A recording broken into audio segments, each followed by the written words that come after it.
વાંક ઓછો છે કે દહીં થઈ ગયું. આ દૂધે કેવું છે, દહીં થઈ ગયું એનો સ્વભાવ છે, એનો વાંક ઓછો છે. આ દુનિયા કેવી આવું જ છે, પણ એનો સ્વભાવ છે. કોઈનો વાંક નથી. વસ્તુ જેવી છે એમાં કોઈનો વાંક નથી. દરેક વસ્તુ પોતાના ધર્મ પ્રમાણે સ્વભાવ પ્રમાણે. અગ્નિ કેવો છે, ગરમનો ગરમ આખો દાડો ઠંડો થતો જ નહીં, પણ સ્વભાવ છે.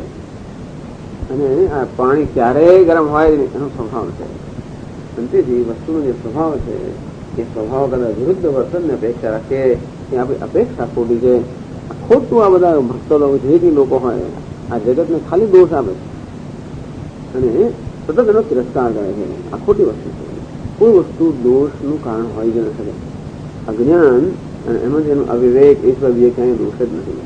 વસ્તુ જેવી છે એ બરોબર, એને સારી કહીએ કે ખરાબ એવું કશું નહીં કે બધું બરોબર યોગ્ય જ છે.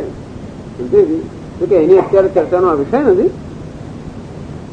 પરંતુ કહેવાનો ભાવ થાય છે બસ આ વસ્તુનો સ્વભાવ એવો છે. એટલા માટે કહ્યું કે ના ભાવ ના સતઃ વિદ્યતે ભાવ યસ જ છે. એનું કોઈ વાસ્તવ એમાં કોઈ સ્થાયીપણું નથી. અને માટે સ્થાયીપણને અપેક્ષા ન રાખવી. આત્મા જે છે એ સ્થાયી ક્યારેય દગો ના દે, હંમેશા સાથે અને સાથે. કોઈ દિવસ પેલો હું ક્યારેય ન જતો રહે. ગમે તે સ્થિતિમાં આપણે હોઈએ, જો દુઃખમાં હોઈએ તો પણ હું તો હાજર જ છે, સુખમાં હોઈએ તો પણ હાજર છે.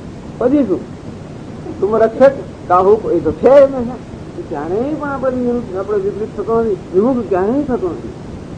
એની તો આપણે દરકાર કરતા જ નથી. પેલો કેમ જતો રહ્યો, પેલો કેમ ના, અરે એનો સ્વભાવ છે જતો રહેવું. તો જેનો સ્વભાવ છે હંમેશા રહેવું એના તરફ ધ્યાન આપીએ. એને કહે છે કે સતઃ આત્મન. આપણે જેને કહીએ કે સત સંઘટ સંપટ સંહસ્તી. આ ઘડો છે, પટ છે, હસ્તી છે. આ જે છે તત્વ છે ક્યાં છે? એ ઘડામાં છે. આજે છે આ સત સત સત જે આપણે ત્યાં દેખાતું હોય ખરેખર ક્યાં છે? આ ફૂલ છે, આ ફૂલ તો અહીંયા છે, પેલું છે ક્યાં છે?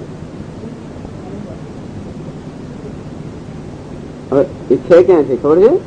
અહીં છે, એ ત્યાં નથી. પણ ફૂલ કેવું સરસ કાર્ય કરે છે. હું અહીં છું તો મને ક્યારે દેખાવું જ નહીં ને. અને તેથી હું દેખાઈ શકું એ માટે આ ફૂલ પેલા છે ને પ્રગટ કરે છે. હું તો ઇન્દ્રિય ગોચર નથી, એને ઇન્દ્રિય ગોચર થવાની જરૂર પણ નથી, પણ હું ઇન્દ્રિય ગોચર નથી. આ નામ રૂપ પ્રત્યેક જે ઇન્દ્રિય ગોચર નથી, ઇન્દ્રિય અતીત છે, એ આત્માને આપણી સમક્ષ અભિવ્યક્ત કરે છે.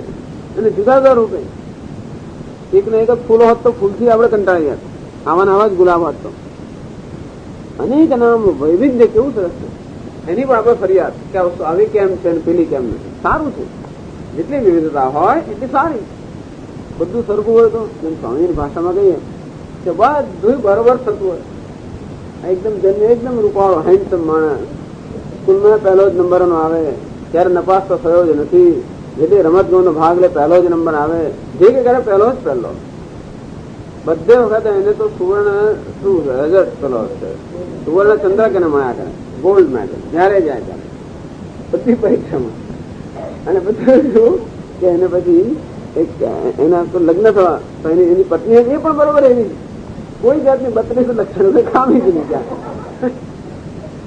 એ પણ પહેલો જ નંબર આવે, એને પણ બધા ગોલ્ડ મેડલ જ મળ્યા કરે બધું. અને કાંઈ કે એમને બાળ થયો એ પણ એવો જ. આવું ધારે કે આવી ધારું કથા હોય તો ક્યાંથી સાંભળો. પછી એની પુત્ર વધુ આવે એ પણ એવી, પછી એનું વર્ણન કરે અડધો કલાક. તો પછી આપણે થાકી જઈએ, એને કંટાળીએ કે હવે કંઈક તો ઘરે લાડુ ખા કરવાનું ક્યાં સુધી, કંઈક તો ચટણી જોઈએ અંદર, કંઈક અથાણું જોઈએ ને તો આપણે કોઈ પણ સ્વાદથી પછી જાય ને આપણે અભાવ આવી જાય ને. એટલે ભગવાને બધા સ્વાદ રાખે તો આપણે ફરિયાદ એ વિચારો કેટલું કરે છે આપણા માટે. મને છતાં આપણે ફરિયાદ કર્યા જ કરીએ કે ચટણી કેમ રાખી, એટલે તને જોઈએ તમે રાખી. દુઃખ ના આવે. સ્વામીજી કહેતું બહુ સુંદર હતું કે જો આપણે દર્દ ન થતું હોત તો આપણે ખબર જ ના પડે કે આપણે હાથ પગ છે, પગમાં ઠોકર વાગી ને દુખ્યું એ ધારો કે દુખાવો હોત જ નહીં તો પગમાં ઠોકર વાગે તો ખબર જ ના પડે કે ઠોકર વાગી. આપણે નખ તૂટી જાય, આંગળીને ઘા વાગે અને ખબર જ ના પડે તો શું થાય? જે રક્તપિત્તા લોકોને આવું થતું હોય છે એમને ખબર જ ના પડે હાથમાં કઈ વાગે ને, કારણ કે એમની એ પ્રકારની સેન્સેશન જ ચાલી જાય, બીજું કઈ નથી થતું. આ તેમનો રોગ નથી, પણ થાય છે શું કે આમ વાગે અને તોય પણ ખબર જ ના પડે. એટલે આ બધી વસ્તુઓ ધીમે ધીમે ખર્ચી જ જાય તો ખબર જ ના પડે કે આપણે હાથ છે. અને તો ઘણી વાર છત્રી ભૂલીને આવ્યો, ચશ્મા ભૂલીને આવ્યો, એમ કાનમાં ભૂલીને આવે તો ખબર ના પડે, જતા રહે તો ખબર કેમ પડે? કારણ કે એને કોઈ જાતનું સેન્સેશન નથી, દર્દ જ નથી. એટલે ભગવાને જે પેઇન અથવા દર્દ આપ્યું છે એનું પણ હેતુ છે. જે કંઈ દુઃખ આપ્યું છે સુખ બધાનો હેતુ છે. અંતેથી પણ આ બધી વસ્તુઓ આ તો જાણે અવાંતર વસ્તુઓ છે. વાત એ છે કે જયારે જયારે આપણે જે વ્યભિચારી વસ્તુઓ છે એને દુઃખી થતા હોય ત્યારે જે અવ્યભિચારી છે એનું પર થોડું ધ્યાનમાં લેવો જોઈએ. આત્મા કેવો છે? અવ્યભિચારી છે. ત્યારે એ દગો નથી આપતો, એનો સ્વભાવ ક્યારેય બદલતો નથી, હંમેશા હાજર છે. હું હાજર ન હાજર, જાગ્રત સ્વપ્ન સુષુપ્તિ છું સ્ફુટતર યા સંવિદ દ્રુમતે સ્ફુટતર, કોઈ પ્રકારના સંશય વગર, કોઈ પ્રકારના આવરણ વગર સતત જે સ્ફુટતર, સતત જે સ્ફુરણ એવું થાય છે. એવો આત્માનો ક્યારે પણ અભાવ હોતો જ નથી, એની અવિદ્યમાનતા હોતી નથી, એ ક્યારે અસત નથી હોતો. સર્વત્ર અવ્યભિચારી અવોચાન, અર્થાત જે ઘડો છે જે આપણે આમ કહીએ છીએ કે ત્યાં ઘડો છે એવું કહી દઉં. આ ઘડો છે એ કોને લઈને છે? જેમ ઘડો માટીને લઈને છે કે માટી પૃથ્વીને લઈને હોય, એમ કરતા કરતા બધી વસ્તુને બધા કાર્યને કારણમાં આપણે વિન કરતા જઈએ તો બધું ક્યાં જઈને અટકે છે? વડે બધાની અવધિ ક્યાં આવે? આ બધી નિષેધની અવધિ નેતિ નેતિ વાક્યતઃ આમ ન ઇદમ આ સત્ય નથી, આ બધાની અવધિ ક્યાં છે? આત્મામાં છે, હુંમાં છે. અંતેથી બધા અસત્યની અવધિ, બધા એની અવધિ ક્યાં આવે છે? અહમમાં. અંતેથી આપણે જયારે ઘણા દર્શન કરીએ ત્યારે જોડે જોડે કોના દર્શન કરતા હોઈએ છીએ? આત્માના. કહી છે કે નહીં કે ઘડો છે કે છે શું છે? આત્મા છે. ઘડો છે, ઘટ છે, પટ છે, મઠ છે, કોઈ પણ વસ્તુ છે. આ છે શું છે? અંતેથી બંનેના સાથે દર્શન થાય છે. સત પણ સત પ્રકાશ રહ્યું છે. કેવું છે? સ્વયં સિદ્ધ છે, સ્વયં સ્ફુરિત છે. આ સત પ્રકાશ રહ્યું છે. અને જોડે ઘડો પણ પ્રકાશ રહ્યો છે. આ બેનું સાથે સ્ફુરણ થતું હોવાથી આપણે એમ માનીએ છીએ કે બંને એક જ જગ્યાએ છે. આટલી તકલીફ છે.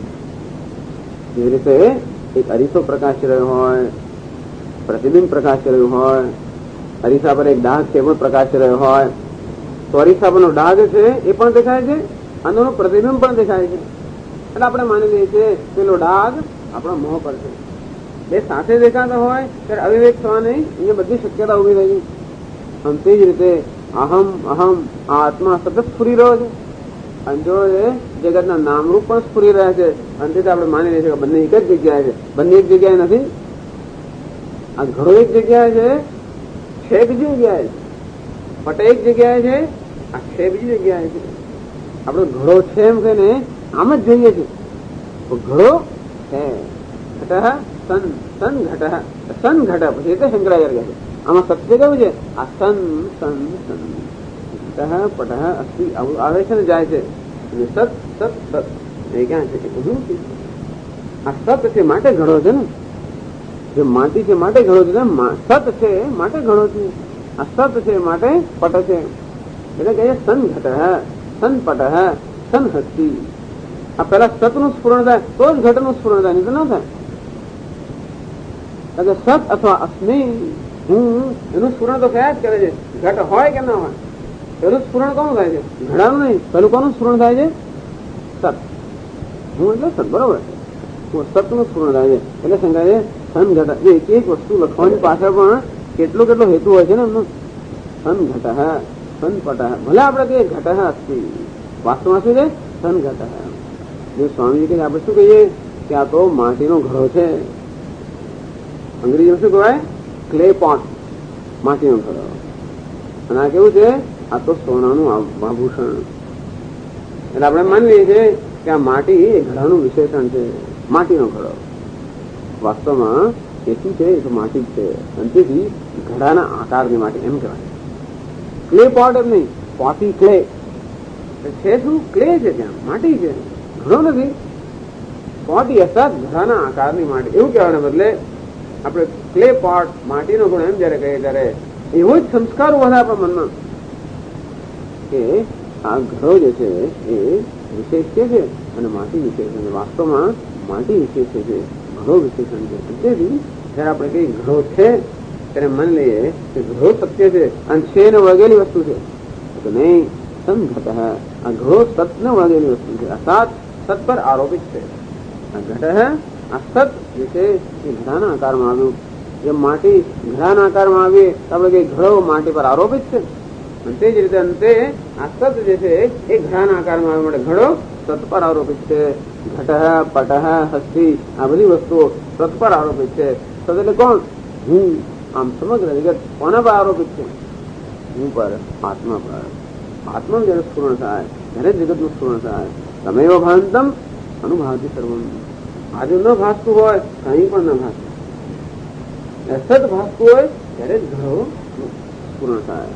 અને સ્વત ભાસતું હોય અને ઘડાનું સ્ફુરણ થાય કે ન થાય તો પણ સત તો છે જ. અને તેમ આત્મા તો સ્વયં પ્રકાશિત છે. જગત પ્રકાશે કે ના પ્રકાશે તો પણ આ તો પ્રકાશિત છે. અને માટે સત્ય કવું છે જે સ્વયં પ્રકાશિત હોય, સ્વયં સિદ્ધ હોય, જે સ્વતંત્ર હોય. એટલે કહે છે કે આત્મન અભાવ અવિદ્યમાન ન વિદ્યતે સર્વત્ર અવ્યવિચારાત.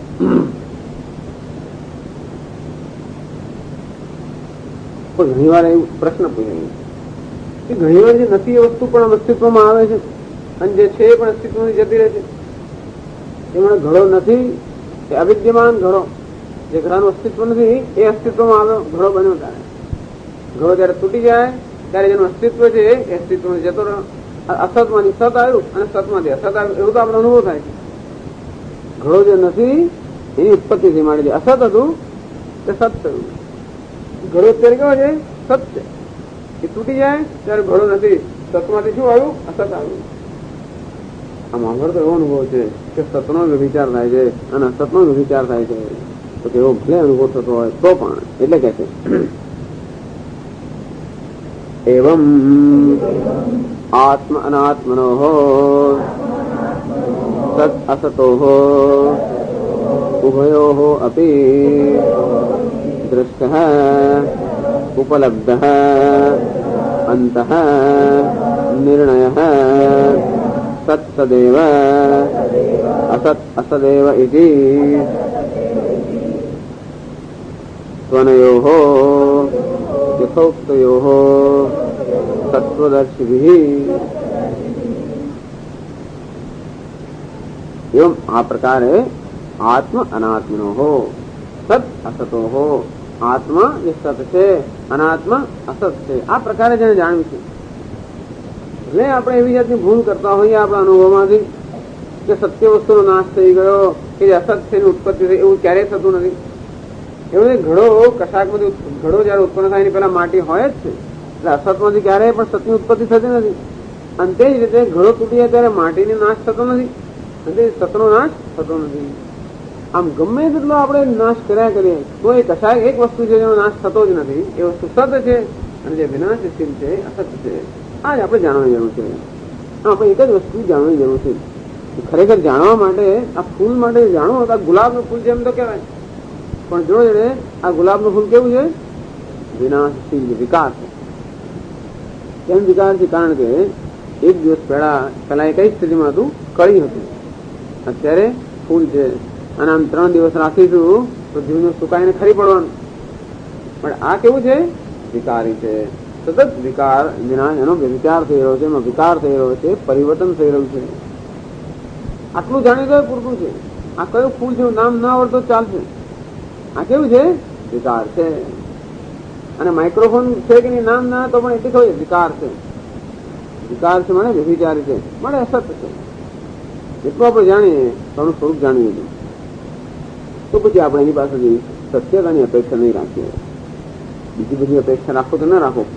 ઘરમાં પાણી ભરાય એવી અપેક્ષા કરતા વ્યવહારિક રાખીએ કે જુદી વાત છે, પણ એ હંમેશા ટકી રહે, એનું સ્વરૂપ અવનવું જળવાઈ રહે એવી અપેક્ષા નહીં રાખીએ. અને તેથી જે સત આત્મનાત્મનો હો સત અસતો હો ઉભયો હો અપી દૃષ્ટ ઉપલબ્ધ અંત નિર્ણય. અંત એટલે કે નિર્ણય. આમ આ નિર્ણયની જરૂર છે. આમાં આ બીજા કશાની કે એવું નથી આપણે થશે કે ઘડો જતો રહ્યો મારા દ્રષ્ટિમાંથી.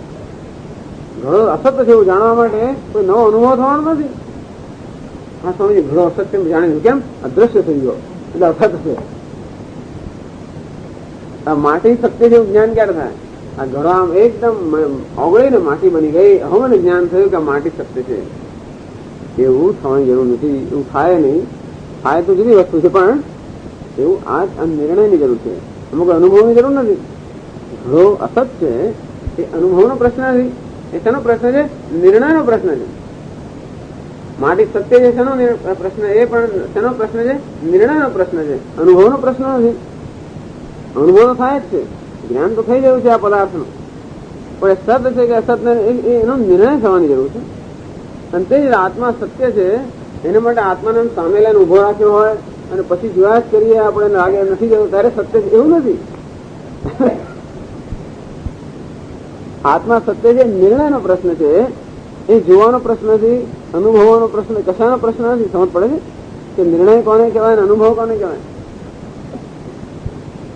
જે રીતે ઘડો મિથ્યા છે એ માત્ર બુદ્ધિના નિર્ણયનો પ્રશ્ન છે, સમજવાનો પ્રશ્ન છે. કોઈ ફેરફારનો, અનુભવનો એવો પ્રશ્ન નથી. એવી આપણી ઈચ્છા થતી હોય કે ઘણો લાલ રંગનો થઈ જાય અને એવી ઉપાસના કરે તો લાલ રંગનો થઈ જાય, એ અનુભવનો પ્રશ્ન છે. પણ સત્ય અસત્ય નક્કી કરવા માટે માત્ર બુદ્ધિ પૂરતી છે. પછી ઘણો સોનાનો બની જાય એ માટે બુદ્ધિ પૂરતી નથી, એના માટે કઈ બીજું જોઈએ. અનુભવનું ક્ષેત્ર એક છે, ઉપાસનાનું ક્ષેત્ર એક છે અને જ્ઞાનનું ક્ષેત્ર એક છે. આપણે તે છે માત્ર વસ્તુના સ્વભાવની ચર્ચા કરીએ, એટલું જ વેદાંત કરતું નથી. વેદાંતનો એક જ હેતુ છે, કોઈ પણ દર્શન શાસ્ત્રનો એક જ હેતુ હોય, વસ્તુ પદાર્થની સત્યતા નક્કી કરવી. કોઈ એમાં ફેરફાર કરવાની કોઈ જરૂર નથી. વૈજ્ઞાનિકો એક જ વસ્તુ કરતા હોય છે, વસ્તુની સત્યતા નક્કી કરવી. એવી રીતે આપણો એક જ હેતુ છે, વસ્તુની સત્યતા નક્કી કરવી. આ અંતિમ સત્ય ધરાવે છે, આ વ્યવહારિક સત્ય ધરાવે છે કે પ્રાતિભાષિક સત્ય ધરાવે છે? ઘણો વ્યવહારિક સત્ય છે, પારમાર્થિક સત્ય નથી. એનો નિર્ણય ક્યાં થાય? બુદ્ધિમાં થાય. એવું છે કે ઘણો ઓગળી જાય આપણે દ્રષ્ટિથી અને ત્યારે નક્કી થાય કે આ તો વ્યવહારિક સત્ય છે અને પારમાર્થિક નથી. એવું નક્કી કરવા માટે કોઈ અનુભવ નહીં થાય. આશા જે લોકો ઘણાને અસત તરીકે જાણે છે અને માટીને સત તરીકે જાણે છે, એમને આપણા કદાચ જુદું નથી દેખાતું. અને એ તો આમ યોગી છે એટલે જોઈ શકે. ઘણો આ ઘણાની ઉત્પત્તિ પહેલા કઈ છે એવું જોઈ શકે છે લોકો, અને પછી એવી કઈ જરૂર નથી. તો જોતા હોય એને આપણે વાંધો નથી, કોઈ જોવાની જરૂર નથી. શું જોવાની જરૂર છે? કે ઘણો અત્યારે છે ત્યારે પણ માટી જ છે. એનો નિર્ણય ક્યાં થાય છે? બુદ્ધિમાં થયો જાય. બુદ્ધિ તંત્રે સ્થિતે. શંકરાચાર્ય કહે છે કે આ વસ્તુ ક્યાં, અસત અસતનો નિર્ણય ક્યાં છે? બુદ્ધિમાં છે. અને એટલે અહીંયા કહે છે અંતઃ નિર્ણય. એમને તો કોઈ દૃષ્ટ. ભગવાન કેવો શબ્દ વાપરે છે? દૃષ્ટ. એટલે કે અસત અને અસત એટલે ઉભયો હોપી દૃષ્ટ અંતઃ. આ બંનેનો જેને અંત અર્થાત એનો સ્વભાવ જેને જોયો છે, પણ જોવાનો પ્રશ્ન નથી. આ શાનો પ્રશ્ન છે? દૃષ્ટ ઉપલબ્ધ. ઉપલબ્ધ એટલે જેને એનું જ્ઞાન છે. એટલે કહે છે કે અંતઃ નિર્ણય. અસત અને અસતનો જેને નિર્ણય થયો છે. અસાત જીવનમાં નિર્ણયની જરૂર છે. નિર્ણયનો તો સંકલ્પ નહીં. આપણે નિર્ણય એટલે મેં તો નિર્ણય કરી લીધો એ સુધી એ સંકલ્પ કર્યો. નિર્ણય અર્થાત નિશ્ચયથી જેનું આપણે જ્ઞાન થયું એનો નિર્ણય. આપણે બધા નિર્ણય કરતા હોય જીવનમાં એ પ્રકારનો નિર્ણય નથી, કોઈ વસ્તુના સ્વરૂપનો નિર્ણય. જો જીવનમાં જે કરવાનું છે એ વસ્તુના સ્વરૂપનો નિર્ણય કરવાનો છે. હું કોણ છું એનો નિર્ણય કરવાની જરૂર છે. આપણી પાસે અનુભવ તો ઘણા છે બધા, એ અનુભવનો તારવીને એમનું વિશ્લેષણ કરીને એમને નિર્ણય આપણે કરવાનો છે કે જે હું અનુભવી રહ્યો છું એ વાસ્તવમાં શું છે. એની માટે કઈ અંદર કલ્પનાની કોઈ જરૂર જ નથી. જે છે વાસ્તવિક વસ્તુ એની સાથે જ આપણે અત્યારે કાર્ય કરી રહ્યા છે. આખી ભગવદ્ ગીતામાં એવું નથી આવતું કે કઈ કલ્પના કરીને આપણે વસ્તુઓ સમજવાની હોય. પણ ઘડો તો આપણે દ્રષ્ટિગોચર જ છે, એને જ આપણે ચર્ચા કરીએ છીએ. હું પણ દ્રષ્ટિગોચર જ છું, હું ક્યાંય દૂર નથી જતો. આત્મા કોઈ અજ્ઞાત પદાર્થ નથી. એટલે કે ઉભયો વિદુષ્ટ ઉપલબ્ધ અંત નિર્ણય. શું નિર્ણય છે? સત સદૈવ અસત અસદૈવ. અર્થાત જે સત છે એ સત્ય છે, આત્મા સત્ય છે, અસત્ય અસત્ય. અર્થાત અનાત્મા કે જગત અસત્ય છે. દ્રષ્ટા છે સત્ય છે, દૃશ્ય છે, અસત્ય છે, આ નિર્ણયનો પ્રશ્ન છે, એ બીજા કશાનો પ્રશ્ન નથી. તો આપણને કેમ આવું થતું હોય છે કે આપણે અસતમાંથી સત જન્મ્યું, અસતમાંથી પછી જતું રહ્યું એવું આપણને લાગે છે? એનું કારણ શું? તત્વદર્શી નહીં. એના માટે જોઈએ તત્વનું દર્શન જોઈએ. આને તત્વનું દર્શન કહેવાય. જે ઘણાને કે નામરૂપ જે વિકાર છે એને અસત જાણે છે અને માટીને જે સત જાણે છે એનું નામ તત્વ દર્શન. આ એક ઘડાનું દર્શન છે અને બીજું તત્વનું દર્શન છે. ઘડાનું તત્વ શું છે? એ વિકાર છે, અસત છે. માટીનું તત્વ શું છે? એ અવ્યભિચારી છે, માટે સત છે. અને શું કહેવાય છે? તત્વ દર્શન. આ ઘડાનું દર્શન અનુભવથી શું થાય? આપણને ઘડાનું દર્શન થાય. બુદ્ધિ શું થાય? તત્વનું દર્શન થાય. આમ તત્વનું દર્શન હંમેશા બુદ્ધિમાં થતું હોય છે. એને જ્ઞાન કહે છે વેદાંતમાં. ઘડો વ્યભિચારી છે માટે અસત છે, માટે અવ્યભિચારી છે માટે સત છે. આને કારણે જ્ઞાન. આ જ્ઞાન એ આંખોથી નથી દેખાતું. ઘડો અસત છે, આંખી જોવાની પ્રશ્ન નથી. મારી સત્ય છે, આંખી જોવાની વસ્તુ નથી. એ શું છે? એ બુદ્ધિથી કરવાનો નિર્ણય છે. એ જયારે જયારે જ્ઞાન અને અનુભવ વચ્ચેનો ભેદ સમજવામાં આવે તો આ ભેદ સમજવો જોઈએ. એ અનુભવ ભલે થતો હોય છતાં પણ એનો નિર્ણય તો બુદ્ધિમાં જ થવો જોઈએ. તત્વદર્શી, તત્વનું દર્શન કરવું. આ દર્શન પછી દર્શી. દર્શી એટલે દર્શન કરવું જેના સ્વભાવમાં છે. આવો એક પ્રત્યય છે, ઇન પ્રત્યય. તાત્છિલ્યમ એટલે જેનો સ્વભાવ છે. આપણે કહીએ દર્શી, દર્શન કરવો એનો સ્વભાવ છે નામ દર્શી. દેહ હોવો એનો સ્વભાવ છે નામ દેહી. તમ તત્વદર્શી અર્થાત તત્વનું દર્શન કરવું એ જેનો સ્વભાવ છે નામ તત્વદર્શી. અર્થાત જ્યાં તત્વના દર્શન નિષ્ઠ છે એનું નામ તત્વદર્શી. એ બંને એ તત્વદર્શીઓ જે છે એ આનો નિર્ણય જાણે છે. અર્થાત એ સતને સત જાણે છે, અસતને સત. આત્મા સત છે, હું સત છું અને અન્ય સર્વ અસત છે. આત્મા એક એવ સત્યમ, અન્ય સર્વમ મિથ્યા. આનું નામ નિર્ણય. તત્વદર્શી બી એટલે શું? તત્વનું દર્શન કરનાર. તત્વ એટલે શું? એવો તો શબ્દ આવ્યો જ નથી અત્યાર સુધી. આટલા શ્લોકોમાં તત્વ શબ્દ તો ક્યાં આવ્યો જ નથી. તો ભગવાન આવો શબ્દ કેમ વાપરતા હશે? તત્વ એટલે શંકરાચાર્ય એટલે કોઈ પ્રશ્ન પૂછે, એક એવો સામાન્ય નિયમ છે કે કોઈ પણ શબ્દ આપણે નવો વાપરીએ એ પહેલા એને સમજાવવો જોઈએ. એમને નવા શબ્દો વાપર કરીએ તો આપણે સમજ ના પડે, શ્રોતાઓને સમજ ના પડે ને. અત્યારે ગમે તે શબ્દો વાપરે, ખંડ, ખંડ, ખાદ્ય, એવા જાત જાતના શબ્દો વાપરીએ, અનેક બધી પ્રક્રિયાઓ. તો આપણે તો મોહ પડવું જોઈએ શું કહે છે. અંતેથી અસત્વાભાન એવા જાત જાતની બધી વાપરે શબ્દો. તો આપણે તો એકદમ છકરથી શું કહે છે. એટલે નવો શબ્દ વાપરતા પહેલા એક પદ્ધતિ છે, એ શબ્દને પહેલા સમજાવવું જોઈએ.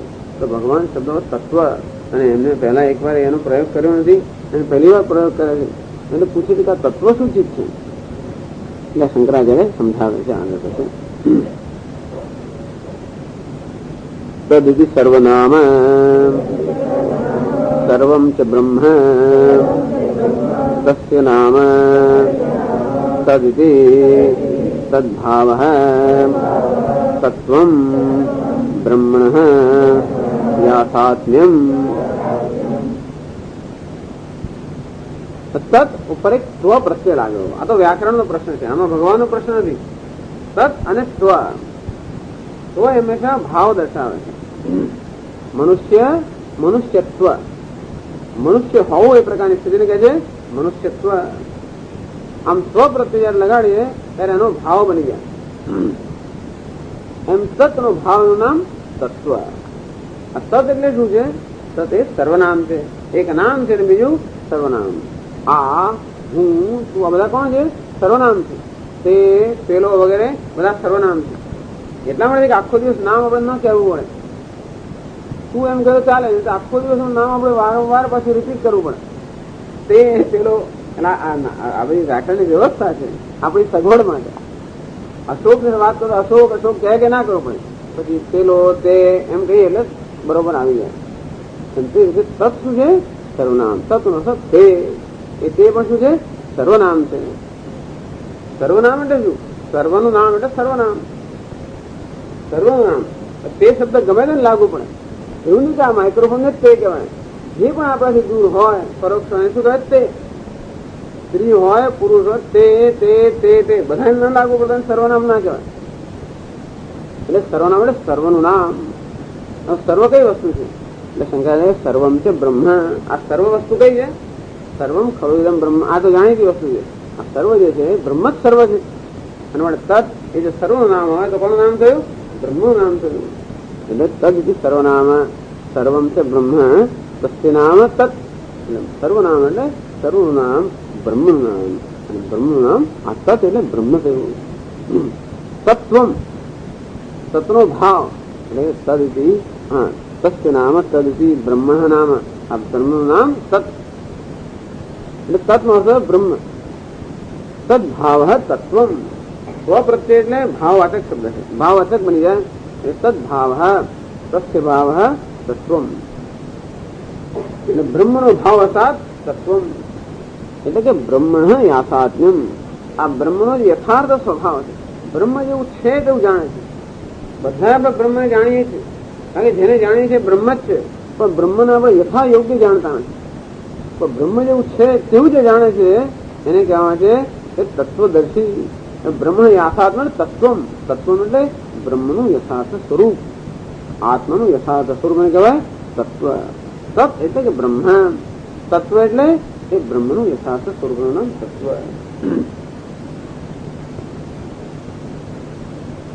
આગળ છે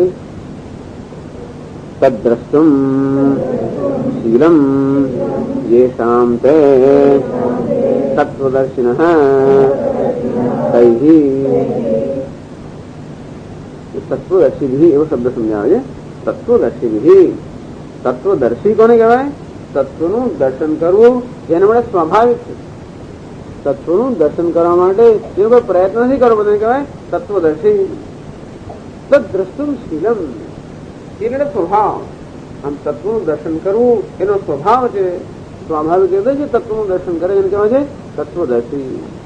અને ત્રીજી વ્યક્તિ તત્વદર્શી એટલે કે તૈહિ.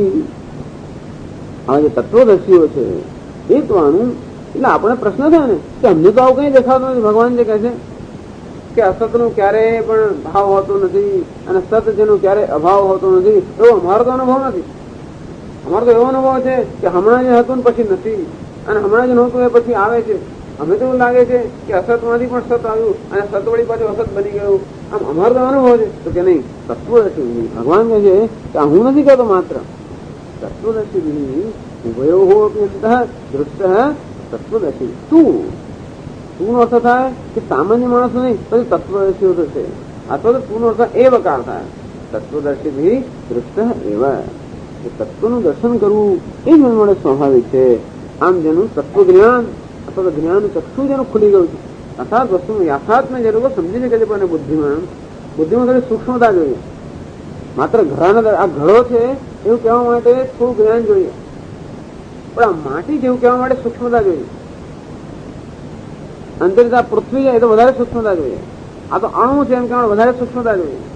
આ પરમાણુ છે વધારે સૂક્ષ્મતા જોઈએ. અને આ તો પછી ઇલેક્ટ્રોન છે, પ્રોટોન છે, એના માટે વધારે સૂક્ષ્મતા જોઈએ. અને આત્મા છે એવું કહેવા માટે અત્યંત સૂક્ષ્મતા જોઈએ. વૈજ્ઞાનિકો ત્યાં સુધી અટકી જાય છે. બાકી તેમ માને કે ત્યાં છે એ ઘડો છે. કેવા લોકો મૂકવાઈ જાય છે કે ઘડો છે એમ માને છે કે છે પણ ત્યાં છે. બધા છે ને શોધવાનો પ્રયત્ન છે એટલે સત્ય. પણ ઘડો છે એમ દેખાતો હોવાના કારણે એ લોકો માને કે છે પણ ઘડામાં છે. આ લોકો તો વેદાંતી લોકો કહે છે કે છે ત્યાં નથી, છે અહીંયા છે. તો આ બધું જેટલું વૈજ્ઞાનિકો આટલા વર્ષોથી કરે છે અને કર્યા જ કરશે. એ તો શંકર એક જ શબ્દમાં કહે છે સત આત્મન. આ સત એ ત્યાં નથી, એ તો અહીં છે. જયારે જયારે એમની દ્રષ્ટિ ખુલશે ત્યારે ભગવાન જાણે. પણ જ્યાં સુધી આ છે ને ત્યાં માને છે ત્યાં સુધી તોડફાડ કર્યા જ કરશે, સતત કર્યા કરશે. અને જ્યાં સુધી તોડફાડ કર્યા કરશે અમે કોઈ અંત આવવાનો નથી, અદ્રશ્ય થઈ ગયું, બીજા સાધનો શોધશે. પણ આનું નામ માયા કહેવાય. જે વસ્તુ જ્યાં નથી ત્યાં તેને બતાવવી ન માયા. આ છે ત્યાં નથી અને છતાં એવો ભાસ ઉભો કરે કે છે પણ ત્યાં છે. એટલે આપણે એને જોવા મળે પ્રયત્ન કરીએ. આપણે સુખ શોધીએ, આપણે બધા છે જ શોધીએ છીએ, એને આપણે સુખ કહીએ છીએ. જે સત છે એ ચિત્ત છે, જે ચિત્ત છે એ જ આનંદ છે. આપણે આનંદની શોધ કરતા વૈજ્ઞાનિક લોકો સતની શોધ કરે છે. આ ભોગી લોકો આનંદની શોધ કરે છે. એક જ વસ્તુ છે. એ સતની શોધ કારણ એ પણ પદાર્થને લઈને એને કઈ કરતા હોય છે. આપણે પણ પદાર્થને રસગુલ્લાને વગેરે ચાવતા હોઈએ છીએ, એમાંથી આપણે પણ આનંદ પ્રાપ્ત થાય, કારણ કે એમ માને છે કે આનંદ ત્યાં છે, પરંતુ આનંદ ત્યાં નથી. ક્યાં છે આનંદ? આનંદ તો આત્મા છે. પણ એવો એક આપણામાં એવો ભ્રમ ઉત્પન્ન કરે છે કે રસગુલ્લા જયારે ખાતા હોઈએ ત્યારે આનંદ પણ આવે, અને તે સ્વાભાવિક આપણે માની લઈએ કે જ્યાં રસગુલ્લા છે ત્યાં આનંદ છે. ઘડો દેખાતો હોય ત્યાં છે પ્રત્યે જન્મ છે, મળે એવો નિર્ણય કરી લઈએ જ્યાં ઘડો છે ત્યાં સત છે. ત્યાં આપણે એવી ભૂલ થાપ ખાઈ જઈએ છીએ. હમણાં અવિવેક, એમાં આપણો વાંક નથી. અજ્ઞાન હોવું એ કોઈનો વાંક નથી. કોઈનો વાંક ક્યાં છે જ નહીં, માત્ર સમજવાનો જ પ્રશ્ન છે કે આને અવિવેક કહેવાય.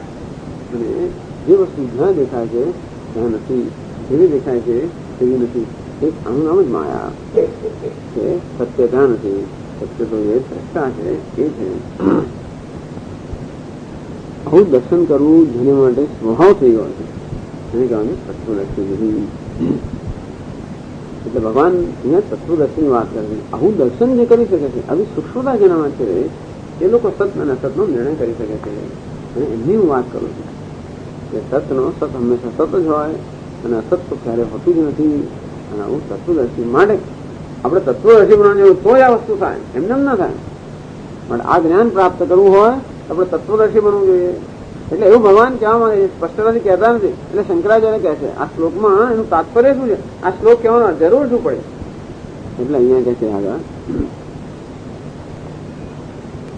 ત્વમપી તત્વદર્શિનાં દૃષ્ટિમ આશ્રિત્ય શોકમ મોહમ ચ હિત્વા શીતોષ્ણાદીની નિયત અનિયત રૂપાણી દ્વંદ્વાણી વિકારઃ અયમ અસન્નેવ મરીચિ જલવત મિથ્યા અવભાસતે ઇતિ મનસી નિશ્ચિત્ય પ્રતિક્ષસ્વ ઇત્યભિપ્રાયઃ.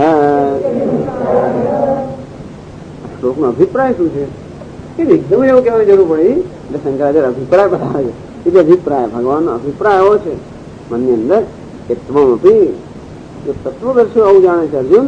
અંતેથી આપણે પણ એક તત્વદર્શી છે એની દ્રષ્ટિનો સ્વીકાર કરવો જોઈએ, નહીં કે સંસારીની દ્રષ્ટિનો. સંસારી અર્થાત અજ્ઞાની દ્રષ્ટિનો સ્વીકાર ન કરવો જોઈએ. જીવનમાં આપણે જીવનની અંદર આપણે ધ્યેય નક્કી કરવું હોય, જીવનની દિશા નક્કી કરવી હોય તો કોનું આપણે સાંભળીએ અથવા તો કોનો આપણે આધાર લઈએ. જે ડાયા લોકો છે એમનો, જે જ્ઞાની પુરુષો છે એમને. અંતેથી હે અર્જુન, આ જીવનમાં પણ તારે જો તારી દિશા નક્કી કરવી હોય અને કેવી રીતે આપણે જીવનનું ઘડતર કરવું, કેવી રીતે આપણે દ્રષ્ટિનું ઘડતર કરવું, તો એને માટે કોની દ્રષ્ટિનો આશ્રય લેવો જોઈએ? જે તત્વદર્શીઓ છે, જે જ્ઞાનીઓ છે એની દ્રષ્ટિનો આશ્રય લઈને જીવનનું ઘડતર થવું જોઈએ, નહીં કે અવિવેકી કે અજ્ઞાની લોકો છે એની દ્રષ્ટિનો આશ્રય લઈને. અત્યારે આપણી બુદ્ધિ કેવી છે? અવિવેકી છે, અજ્ઞાની છે. એનો આશ્રય લઈ લઈને આપણે નિર્ણયો લીધા કરીએ અને કર્મ કર્યા કરીએ તો આપણે સતત અનેક પ્રકારના આઘાત, અનેક પ્રકારની આપણે નિષ્ફળતાઓ, નિરાશાઓ સાંભળતી જ જાય છે. એટલે કહે છે કે આ જે તત્વદર્શીઓ છે એમની દ્રષ્ટિનો તો આશ્રય લે. આ તત્વદર્શીની દ્રષ્ટિ કેવી હોય છે? આ ના થતો વિદ્યતે ભાવ ન ભાવ વિદ્યતે સત. આવી તત્વદર્શીઓની દ્રષ્ટિ છે, પણ એનો તો આશ્રય લે. તત્વમપી તત્વદર્શિનામ દ્રષ્ટિમ આશ્રિત્ય. આ તત્વદર્શીઓ જે છે એનું જે જ્ઞાન છે, એની દ્રષ્ટિ છે, એમનો જે નિર્ણય છે એનો આશ્રય લઈને શોકમ મોહમ સહિત્વા. આ તત્વદર્શીઓ કેવા છે?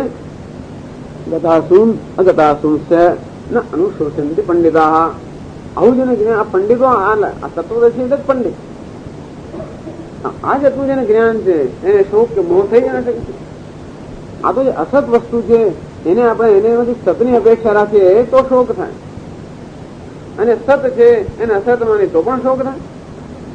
આત્મા જે સત છે, અવિનાશી છે, નિર્વિકાર છે, એને આપણે વિનાશી માની લઈએ તો ભાઈ શોક થાય કે ના થાય? હું મરતે છું, મારું મૃત્યુ થશે, હુંનું મૃત્યુ થશે, તરત શોક જન્મ. કારણ કે એ અતત્વદર્શીની દ્રષ્ટિ થઈ. અને આ ઘડો તો સત્ય છે, હંમેશા જ રહેવાનો છે, મારો જ છે વગેરે વગેરે. આ પણ આ અવિવેકની વસ્તુ છે. બસ આપણે તત્વદર્શી છે એની દ્રષ્ટિનો આશ્રય લઈએ. એ લોકો એમ કહે છે કે આત્મા સત્ય છે, એનું ક્યારેય મૃત્યુ ન થાય, એનો ક્યારેય વિકાર ન થાય. આત્મા અન્ય જે કઈ છે એ બધું વિકારને અધીન જ છે. આપણે ઈચ્છીએ કે ના ઈચ્છીએ, અને પછી એ થતું હોય એને આપણે સ્વીકાર લેવું સારું. સૂરજ નો ડૂબતો જ હોય તો પછી એનો સત્કાર કરવો સારો. પછી ઈચ્છા જ કરીએ આપણે કે ન ઉગે ને પછી વાદળ ગમે તે પ્રયત્ન કરીને બારી બારણા બંધ રાખવા એના કરતા જે છે એ વસ્તુનો સ્વીકાર કરીને એનું આદરે સ્વાગતમ કર્યા. અને સાંજે એનો અસ્ત થવાનો જ છે. ગચ્છંતમ નિવારે એનો સ્વભાવ છે, એને ક્યાંથી પકડી રાખીશું આપણે? આ વસ્તુ પોતાના સ્વભાવને અધીનો છે. સદૃશમ ચેષ્ટતે સ્વસ્યા પ્રકૃતિ હે જ્ઞાનવાન હતી. અને બધી વસ્તુઓ પોતાની પ્રકૃતિને અનુસાર જ કામ કરતી હોય છે. અસતનો સ્વભાવ એવો છે કે સતત પરિવર્તન પામ્યા કરે. એમાં એવી અપેક્ષા રાખીએ કે કશું ફેરફાર થાય એવું ને એવું જ રહે. આ રોજ આપણે મોહ જોઈએ આ રીતે એવું ને એવું જ રહે, એવું બનવાનું નથી. અહીં કંઈક થયું નહીં, કંઈક ડાઘો પડ્યો નહીં, કંઈક અડચણી પડી, જાત જાત રોજ એ તો ધારીને જોઈએ ત્યારે ખબર પડે કે શું શું અંદર થતું હોય. અને પછી આપણે દુઃખી થયા જ કરે કે અરે રે આમ થયું. એ કહે કે એ કોઈ ડાયા માણસનો સ્વભાવ, ડાયા માણસને સાજે એવું નથી.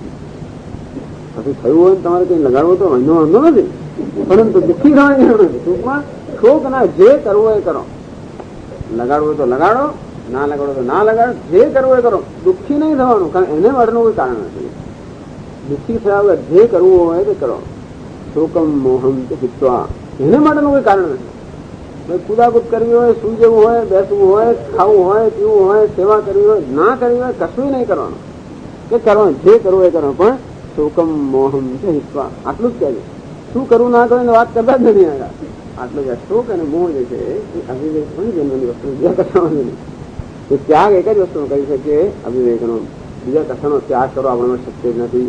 સંન્યાસ અને અવિવેકનો સંન્યાસ, બીજી કોઈ વસ્તુ આપણી છે નહીં અને આપણે ત્યાગ કરી ના શકીએ. બીજી કઈ વસ્તુ આપણી છે? આપણે શું બનાવ્યું છે? એક જ વસ્તુનો ત્યાગ કરો આપણા હાથમાં છે, અને તે છે અવિવેકનો. બીજું કશું આપણા હાથમાં છે નહીં. અને સારું છે ભગવાને બીજું કશું આપણા હાથમાં રાખ્યું નથી. બીજું તો શું થાય? આપણા હાથમાં જો આપણે રાખ્યો હતા જગતનું સંચાલન, તો 5 મિનિટ ચાલે તો બહુ થઈ ગયું. એના માટે બે કશાનું સંચાલન આપણા હાથમાં નથી. એનું સંચાલન જે કરે છે એને કરવા દો, અને એનો બહુ જણે લીધો છે તો એને લેવા દો. આપણે એક જ વસ્તુનો ત્યાગ કરવાનો જરૂર છે, અવિવેકનો. એનામાં સંન્યાસ. એનું કારણ જે છે અજ્ઞાનનો. પણ અજ્ઞાન તો આપણે જાણતા જ, અવિવેક આપણે જાણીએ છીએ. સત્ય અસત્યો, અસત્ય સત્યો અવિવેક. તસ્માત ત્વમ શોકમ મોહમ હિત્વા શીતોષ્ણાદિ નિયત અનિયત રૂપાણી દ્વંદ્વાની વિકાર અયમ અસન્નેવ. તો હવે શોક ને મોહ જન્મે એનો નાશ, એને દૂર કેમ કરવા? શોક ને મોહ જેમ જન્મે છે તે અવિવેકને દૂર કરો. અવિવેકને દૂર કેમ કરો? હવે જયારે જયારે શીત ઉષ્ણ તારી પાસે આવે જ કરવાનું. શીત ઉષ્ણ, સુખ દુઃખ, માન અપમાન આવે તો પરેડ કેમ આવે કરે? તું ઈચ્છે કે ના ઈચ્છે? એનું સંચાલન બીજા કરતા હોય છે ને. એનું સંચાલન કરવાનું આપણા હાથમાં તો વાત જુદી હતી. એનું સંચાલન આપણા હાથમાં નથી. શીત અને ઉષ્ણ કે સુખ દુઃખનું કે માન અપમાનનું સંચાલન આપણા હાથમાં નથી. એ તો આવે જ કરવાનું. આપણે શું કરવાનું તે વખતે? એ કહે છે નિયત અનિયત રૂપાણી. અનિયત એટલે જેનું કોઈ જાતનું આપણે નક્કી જ ના કરતી પછી શું આવશે. એ જ નિયમો કે સુખ પછી દુઃખ આવે તો તૈયાર રહીએ આપણે. દુઃખ આવ્યું છે એટલે સુખ આવવાનું તૈયાર રહીએ આપણે. એવું તો થતું ને. દિવસ પછી રાત્રિ આવે એટલે ખબર છે આપણે, ચાલો અત્યારે થાકી ગયા, રાત્રે તો સુવા મળશે. ચાલો અત્યારે કામ થતું નથી, અંધારું થયું, ચાલો સવાર પડશે એટલે શરૂ કરી દઈશું. આ નિયત વસ્તુ હોય તો આપણે પ્લાનિંગ કરી શકીએ ને. એવું કશું પ્લાનિંગ થાય જ નહીં જીવનમાં. સુખ આવ્યું એટલે પછી રહેશે કે ભાઈ દુઃખ જ આવે એવું નથી. અને દુઃખ આવે એટલે બીજું દુઃખ નહીં આવે એવું કઈ નિયમ ચાલી નહીં. પણ જેવું આવે એવું તૈયાર રહેતું. કોઈ પ્રકારનો નિર્ણય કર્યા વગર બીજી ક્ષણ માટેનો નિર્ણય અત્યારથી નહીં કરવાનો, કે બીજી ક્ષણે શું હોવું જોઈએ એવો કોઈ નિર્ણય નહીં કરવાનો. એટલા વેદાંત લોકો છે કે ક્ષણે ક્ષણ માં તો વર્તમાનમાં જ જીવન. બીજી ક્ષણનો નિર્ણય આપણે કરી જ નથી કે કઈ નિર્ણય તો બીજો કોઈ કરી રહ્યો છે. વસ્તુ પોતાના સ્વભાવ પ્રમાણે ચાલી રહી છે. હવે એનો સ્વભાવ તમે જાણતા હો અને તમે નિર્ણય કરી શકતા હો તો કરો. પછી એ નિર્ણય સાચો ઠરવો જોઈએ એવી પછી આગ્રહ ન રાખો. ચલો સ્વામી જેવું નિર્ણય ન કર્યો પછી થાય જ કેવી રીતે કે મારે 12 વાગ્યા કરવાનું છે, 1 વાગે આવું કશું ન કર્યું પછી અમારું જીવન ના ચાલે. એને કશું કરવાનું નથી એમનો આપણું બરાબર છે, પણ જેમને કરવાનું હોય જવાબદારી એવો નિર્ણય કરો તો વાંધો નહીં, નિર્ણય પૂરો થાય એવો આગ્રહ નહીં રાખો, બીજું કશું નહીં. નિયત અનિયત રૂપાણી, આમાં સુખ દુઃખ જે છે એ તો આ દ્વંદ્વ શીત ઉષ્ણ વગેરે છે એ બદલાયા છે, અને સુખ દુઃખ પણ એમાંથી આવે કે નિયત છે, સુખ દુઃખ નિયત છે, શીત ઉષ્ણ અનિયત છે, શીત ઉષ્ણ નિયત છે, સુખ દુઃખ અનિયત છે. આ દ્વંદ્વાની આ દ્વંદ્વ જે છે એ બધા આવા છે, એનું કઈ ઠેકાણું નથી. તેથી આપણે એની સામે કેવી દર્શાવીએ, વિકાર અયમ. આ શીતળતા છે એ કેવું છે, વિકાર છે, ઉષ્ણતા પણ વિકાર છે, સુખ પણ વિકાર છે, દુઃખ પણ વિકાર છે, માન પણ વિકાર છે, અપમાન પણ વિકાર છે. આટલો નિર્ણય કર્યો તો બહુ થયો. વિકાર અયમ અસલ નિયમ. પછી આમાં આપણે સમજી ગયા કે તત્વદર્શી લોકો શું કહે છે, જે વિકાર છે અસત છે. આપણને ખબર ના હોય તો પણ એટલું તો કહી શકે ને, એની દ્રષ્ટિનો આશ્રય નહીં. પણ વિકાર જેટલું આપણે નક્કી કરી શકીએ, આ વસ્તુ સ્થાયી નથી, પરિવર્તનશીલ છે, વિકાર છે એટલું નક્કી કરી શકીએ. પછી આ શ્લોક તત્વદર્શીઓ શું કહે છે, જે વિકાર છે એ અસત છે. અસત એટલે મરીચી જલવત મિથ્યા અવભાસ છે, જે મૃગજળ નથી અને છતાં ભાસી રહ્યું છે, એવી જ રીતે જે મિથ્યા છે એમ જ ભાસી રહ્યું છે. જે વિકાર છે એ સર્વ મિથ્યા છે અને માત્ર ભાસી જ રહ્યો છે, વાસ્તવમાં છે જ નહીં. એથી મનસ્ય નિશ્ચિત, આવો નિશ્ચય મનમાં કરવાનો. એવું નથી કે એને કારણે સ્વામીજી બધું દુઃખ જતું રહે છે. આ મિથ્યા નિર્ણય ક્યાં થાય છે, મનમાં થાય છે, બુદ્ધિમાં થાય છે, એ બહાર નથી થતો. આટલું વેદાંત કર્યા પછી સ્વામી અમારે જેમાં કઈ ફેરફાર ના થયો એટલે દુઃખ જતું હોય છે. દુઃખ જ વસ્તુ નામની વસ્તુનો નિર્ણય ક્યાં છે, મનમાં છે. ત્યાં નિર્ણય થયો છે કે આ મિથ્યા છે. જે જગ્યાએ દુઃખ જેવો નિર્ણય થયો ત્યાં નિર્ણય થયો છે મિથ્યા છે. જે જગ્યાએ નિર્ણય થયો સુખ છે ત્યાં નિર્ણય થયો છે મિથ્યા. કારણ કે સુખ એ અવિવેકની ઉપજ છે, દુઃખ એ પણ અવિવેક, માન એ પણ અવિવેક, અપમાન પણ અવિવેક. એ બધી જગ્યાએ માન જમ્યું વિકાર, મિથ્યા. તરત ત્યાં આગળ એવો નિર્ણય બદલાઈ જવું છે. તત્વદર્શિયાને શું કહે છે, મિથ્યા કહે છે, પણ હું પણ મિથ્યા કહું. પછી આપણું દર્શન એવું થઈ જશે. પણ ત્યાં સુધી તત્વદર્શી નામ દ્રષ્ટિ આશ્રિત છે, ત્યાં સુધી આપણે એની દ્રષ્ટિનો આશ્રય લેવો પડે. એ મનુષ્ય નિશ્ચિત છે. એક એક જગ્યાએ બહુ સરળ છે, મનુષ્ય નિશ્ચિત છે. આ નિશ્ચય ક્યાં થાય છે, મનમાં, અસલ બુદ્ધિમાં. અને જ્યાં સુધી આપણે તો હજી દુઃખ આવે જ છે કે છસ્વ, તો પછી નિશ્ચય મનમાં થયો એટલે બહાર નહીં બદલાઈ જાય. જ્યાં સુધી આપણને એમનો નિર્ણય આપણને એક નથી થયો ત્યાં સુધી આપણે એમનો નિર્ણય કરીએ છીએ, પણ દુઃખ તો સહન કરવું જ પડે છે. અંદરથી કહે છે તિતિક્ષસ્વ અભિપ્રાય, ત્યાં સુધી તિતિક્ષા કરે. આ જયારે તારો નિર્ણય થઈ છે ત્યારે તિતિક્ષાનો કોઈ પ્રશ્ન નથી. મિથ્યા વસ્તુ ક્યારે દુઃખ ના આપી શકે, સત્ય વસ્તુ ક્યારે સુખ દુઃખ આપી શકે. મિથ્યાને સત્ય માનતા હોય ત્યાં સુધી સુખ દુઃખ નો પ્રશ્ન છે. ત્યાં સુધી મિથ્યા જેવો મનનો નિર્ણય થાય અને સુખ દુઃખ ને આપણે કોઈ અગત્ય ન આપીએ, એનો તિતિક્ષા. તિતિક્ષસ્વ અભિપ્રાય. ઓમ પૂર્ણમદ પૂર્ણમિદં પૂર્ણાત પૂર્ણમુદચ્યતે પૂર્ણસ્ય પૂર્ણમાદાય પૂર્ણમેવાવશિષ્યતે. ઓમ શાંતિ શાંતિ શાંતિ.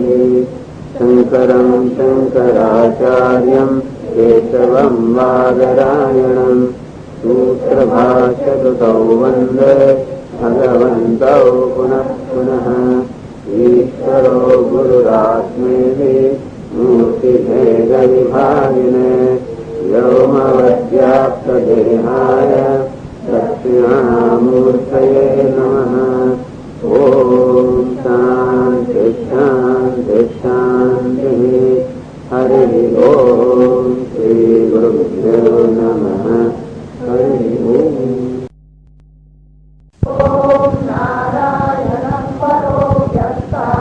અંડમવ્યક્તસંભવम्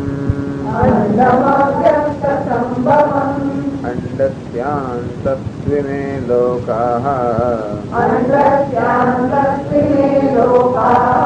સપ્તદ્વીપા ચ મેદિની.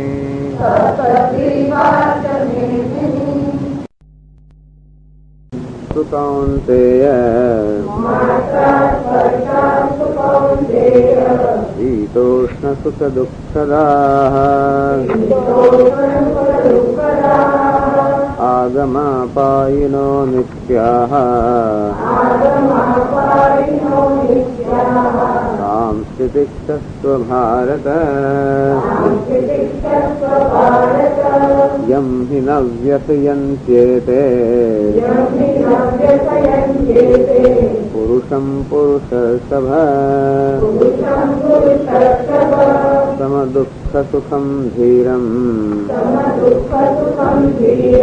सोऽमृतत्वाय कल्पते नासतो विद्यते भावः नाभावो विद्यते सतः उभयोरपि दृष्टोऽन्तः त्वनयोस्तत्त्वदर्शिभिः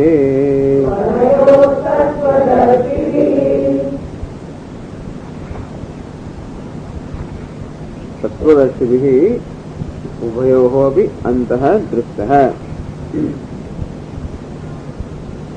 न असतः भावः विद्यते न सतः अभावः विद्यते સત્ય છે એનો ક્યારેય પણ અભાવ ન થઈ શકે, હોઈ ન શકે. સત્ય તો હંમેશા હોય જ, એનું નામ જ સત્ય. એનું ક્યારેય પણ અભાવ ન હોય એનું નામ સત્ય. અને જેનો ભાવ દેખાતો હોવા છતાં પણ વાસ્તવમાં ભાવ નથી એનું નામ અસત્ય. અર્થાત જે ભાસમાન જે જણાતું હોય છતાં વાસ્તવમાં ન જાણે ન હોય થોડું એ નથી એવું કહેવાનો પ્રશ્ન જ ઉપસ્થિત થતો કે સસલાને શિંગડા ક્યારેય હોતા નથી એવું ભગવાન કહેવાની જરૂર નથી. પણ આ ક્યારેય નથી એવું કહેવાની જરૂર કે આપણે કશું છે માનતા હોઈએ ત્યારે કહેવાની જરૂર કે આ નથી. જે આપણે જાણીએ છીએ કે નથી એને નથી એવું કહેવાની જરૂર નથી. કે મારા માથા પર શિંગડા નથી, તારા માથા પર શિંગડા નથી એવું શાસ્ત્રે જાહેર કરવાની જરૂર નથી, કારણ કે એ તો હું પણ જાણું છું. પરંતુ જે વસ્તુને હું છે એમ માનું છું એ ન હોય તો શાસ્ત્રે કંઈક કહેવાની જરૂર પડે. અર્થાત જે આપણે દ્રષ્ટિમાં ન આવતું હોય એને માટે શાસ્ત્રની જરૂર છે. જે આપણે જાણી શકતા હોઈએ, કોઈ આપણે માનીએ છીએ કે સૂર્ય ઉગે છે, સૂર્ય આસમે છે, એવું બધા લોકો માને છે, અને એ શાસ્ત્રે કહેવાની જરૂર પડે કે સૂર્ય ઉગતોય નથી અને આસમતોય નથી, સૂર્ય તો સ્થિર છે. એને માટે શાસ્ત્ર જોઈએ. એને માટે આપણી વ્યક્તિગત બુદ્ધિ કામ લાગતી નથી અથવા તો પૂરતી નથી. અને આ રીતે જ્યાં આપણી બુદ્ધિની કે મર્યાદાઓ હોય અથવા તો જે વસ્તુને બદલે એકને બદલે આપણે બીજા પ્રકારનો નિર્ણય કર્યો હોય, માત્ર સૂર્ય ઉગતો દેખાતો હોય છે અને આસમતો દેખાય માટે આપણે ઉગતો આસમતો માની લઈએ, ત્યારે શાસ્ત્રે કહેવાનું જરૂર પડે કે જે ઉગતો દેખાય છે ઉગતો નથી, આસમતો દેખાય આસમતો પણ નથી, અને પૃથ્વી જે સ્થિર દેખાય એ સ્થિર નથી. આવું આના માટે શાસ્ત્ર અતિન્દ્રિય વિષય, જે ઇન્દ્રિયનો વિષય નથી. આ સૂર્ય સ્થિર છે આપણે જોઈ ના શકીએ, કે પૃથ્વી ફરે છે એ પણ આપણે જોઈ ના શકીએ. જ્યાં સુધી પૃથ્વી પર છે ત્યાં સુધી પૃથ્વીને ફરતી જોઈ ના શકીએ. માટે પૃથ્વી ફરે છે એ ઇન્દ્રિયનો વિષય નથી. એ શાનો વિષય છે? શબ્દનો વિષય છે, શાસ્ત્રનો વિષય છે. શબ્દ પ્રમાણ થઈ ગયો. અને તે રીતે સૂર્ય સ્થિર છે, ફરતું નથી. એ ક્યારે આંખોથી કોઈ જોયું નથી. એવું નથી કે વૈજ્ઞાનિકો જે કહે છે કે સૂર્ય સ્થિર છે એમણે સૂર્યને સ્થિર જોયો છે આમ કોઈક રીતે, એવું નથી. પણ એ બુદ્ધિમાં એ વસ્તુનું જ્ઞાન થાય છે કે જે ફરતો દેખાય છે એ પણ વાસ્તવમાં પોતે નથી ફરતો, બીજા કશાકના સંદર્ભમાં ફરે છે. કંઈક તો ફરે જ છે, પણ જે ફરતું દેખાય છે નથી ફરતો. એ તો પૃથ્વી જે સ્થિર દેખાય છે ફરે છે, અને સૂર્ય જે ફરતો દેખાય છે સ્થિર છે. અને તે જ રીતે જે વસ્તુને આપણે સત્ય માનીએ છીએ એને પણ શાસ્ત્રે કહેવાની જરૂર પડે કે અસતઃ ભાવ ન વિદ્યતે. હે અર્જુન, તું જેને સત્ય માને છે આ જગત સત્ય નથી, એની કોઈ વાસ્તવિક સત્તા નથી. મને તો દેખાય છે આ ઘટ પટ આ બધા પદાર્થો બધું મને તો દેખાય છે, કેમ કહો છો કે સત્ય નથી? ચાલો તને શું દેખાય છે એનો આપણે નિર્ણય કરીએ. તું મને કહે છે કે મને ઘડો દેખાય છે, એટલે પછી એનો નિર્ણય કરવાનો પ્રશ્ન થયો કે જે દેખાય છે શું છે? તો આ ઘડો દેખાય છે, તો ઘડો છે ખરેખર આ તો માટી છે. અંતે જે દેખાય છે માટી છે, ઘડો નહીં. અંતે જે ઘડો છે એ સત્ય નથી, માટી સત્ય છે. અને માટી છે, માટી સત્ય છે કે નહીં? આ તો પૃથ્વી છે. એમ શું દેખાય છે એનો જયારે બુદ્ધિમાં નિર્ણય કરીએ ત્યારે જ આપણે નિર્ણય પણ આવી શકીએ કે આ વસ્તુ જે દેખાય છે એ વાસ્તવિક સત્ય છે કે નહીં. તો આ રીતે જગતના જે કંઈ પદાર્થ છે એ બધા કેવા છે? વ્યભિચારી છે. વ્યભિચારી અર્થાત હમણાં છે અને પછી નથી, સતત બદલાતા છે, પરિવર્તનશીલ છે. અને જે સતત બદલાયા કરતો હોય ત્યારે સત્ય ના હોય. કારણ કે હજી એનું નક્કી કર્યું કે ના કર્યું ત્યારે બદલાઈ ગયો. હજી આ શું છે નક્કી કરીએ એટલી વારમાં તો એનો સ્વભાવ બદલાઈ ગયો. અંતેથી જેનો સ્વભાવ સતત બદલાતો રહેતો હોય એ શું છે નક્કી કરી ના શકાય. અંતમાં આ બધી વસ્તુઓ ક્યાં જઈને અટકે છે? એ કેવા તત્વો જઈને અટકે છે? જે આમ બધાનું જયારે પદાર્થનું નિરૂપણ કરીએ ત્યારે જોઈ શકીએ છીએ કે બધા પદાર્થો અંતમાં જેમ ઘડો તો કે માટીમાં જઈને અટકે છે, અને માટી પૃથ્વીમાં જઈને અટકે, પૃથ્વી જળમાં જઈને અટકે. આ બધી વસ્તુ ક્યાં જઈને અટકે છે? સતમાં, સત્યમાં. આ એક મહાન વસ્તુ છે. બસ આ જ વસ્તુ છે વેદાંત. જગત છે અથવા જે કઈ દ્રશ્ય છે એ જગત એટલે જે કઈ દેખાય છે એ સત્ય નથી.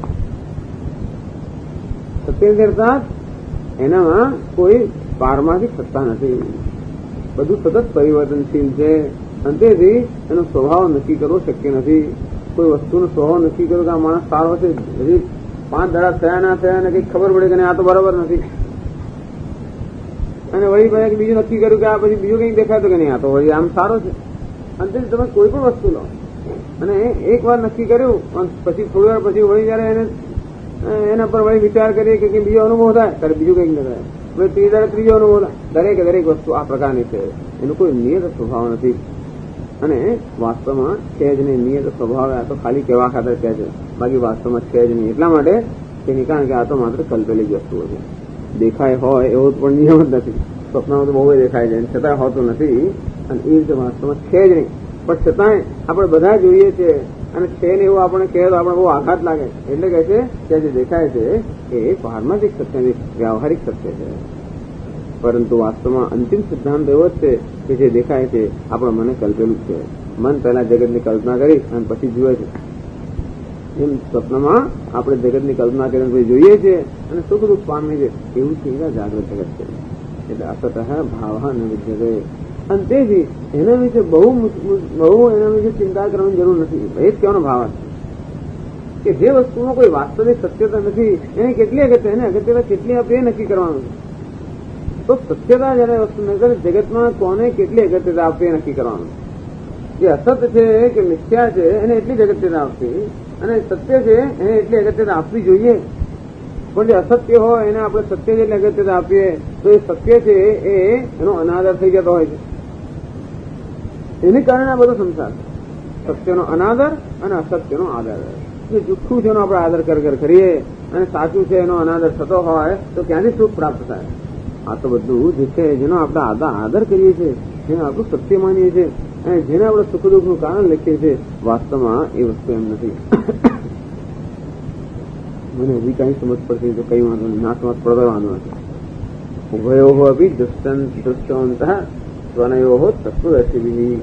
આ તત્વદર્શી અંત દૃષ્ટ.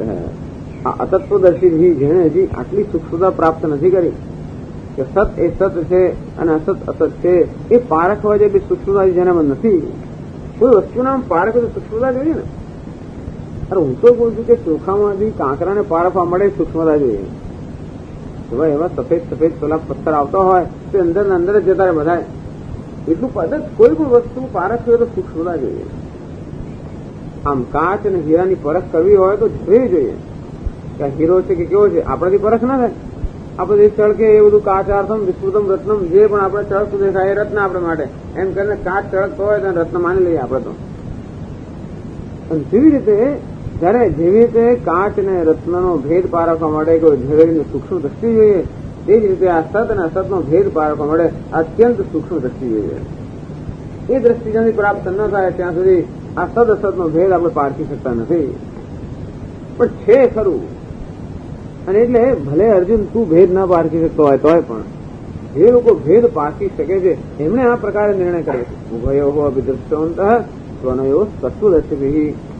આ બંનેનો સત અને અસતનો નિર્ણય આ તત્વદર્શી લોકો કરે છે. તત્વદર્શી કોને કહેવાય? તત્વ એટલે કે બ્રહ્મા. સત એ સર્વનામ છે, સર્વનું નામ છે, અને તત્વ એટલે બ્રહ્મ.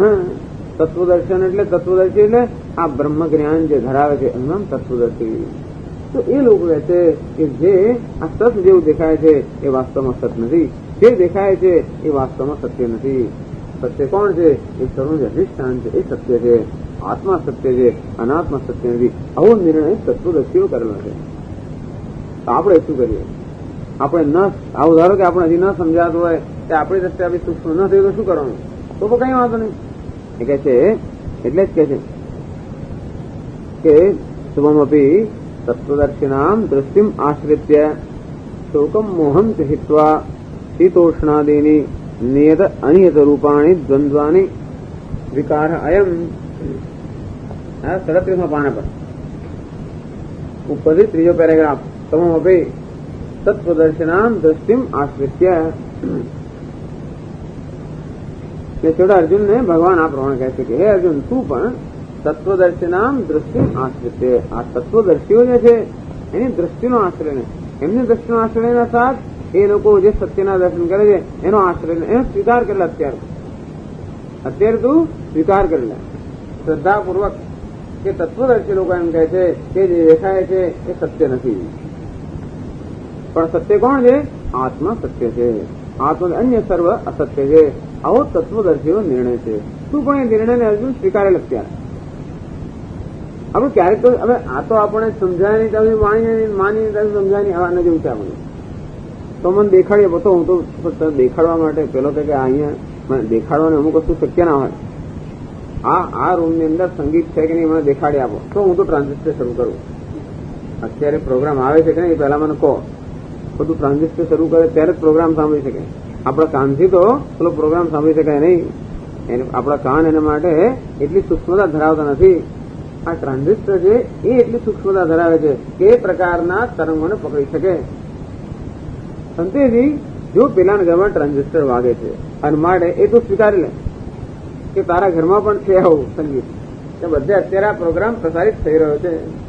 અંતે જો પેલા લોકો કહે છે એમને દેખાય છે જેમનામાં આવી સૂક્ષ્મ દ્રષ્ટિ છે એ લોકો જોઈ શકે છે કે તત્વ છે, સત એ સત છે, અસત એ અસત છે. માટે આપણા જીવનમાં જયારે આપણે સંચાલન કરવું હોય ત્યારે કોની દ્રષ્ટિનો આશ્રય લેવો જોઈએ? જે જ્ઞાની પુરુષ હોય એમની જે દ્રષ્ટિ છે તેનો આપણે સ્વીકારવી જોઈએ અને એ પ્રકારે આપણા જીવનનું સંચાલન કરવું જોઈએ.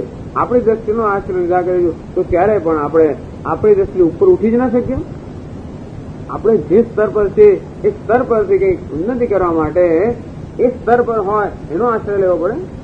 આપણે પહાડને તળેથી ઉભા હોઈએ અને પહાડ ઉપર ઉભા રહીને આપણે કોઈ કહે કે અહીં આવો તો પછી એ ત્યાં પહોંચી ગયા છે અને કે આવો બહુ સરસ છે.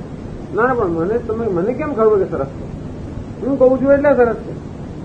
હવે તે બીજું કે પેલો એ ત્યાં ઉભો કે તું બહુ સરસ દેખાય છે તું આવ.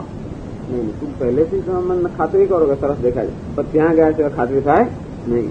તો શું કરવાનું? તો શ્રદ્ધા રાખવાની. એ જે કહે છે એમાં શ્રદ્ધા રાખવી પડે.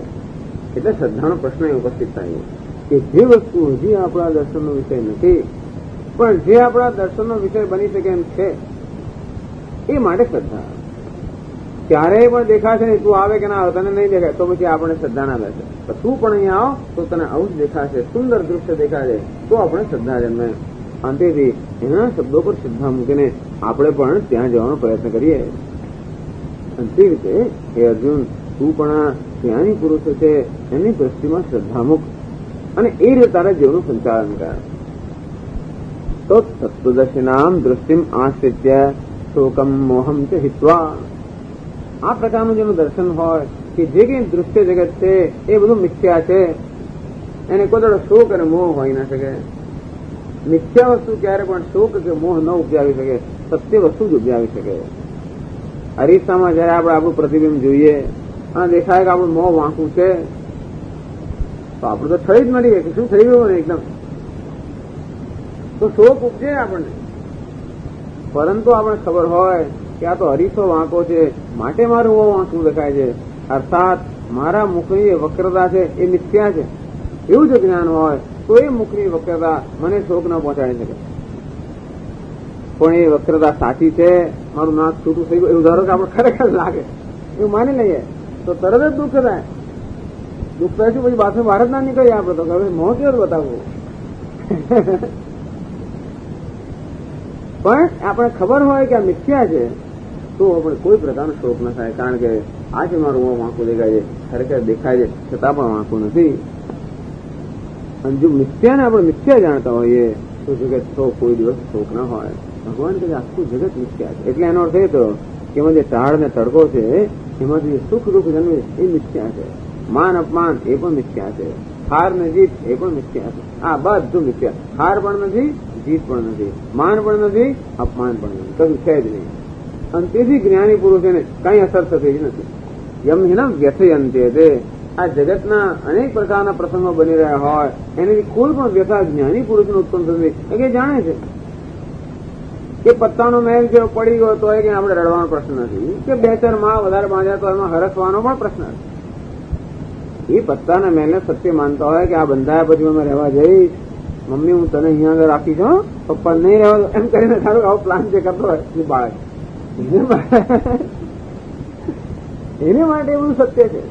એનો મહેલ પડી ગયા તો એ તો રડારોળ કરે. પરંતુ આ બધું મિથ્યા છે એવું જે જાણે છે એને એનો એવો હરસશોક ન થાય.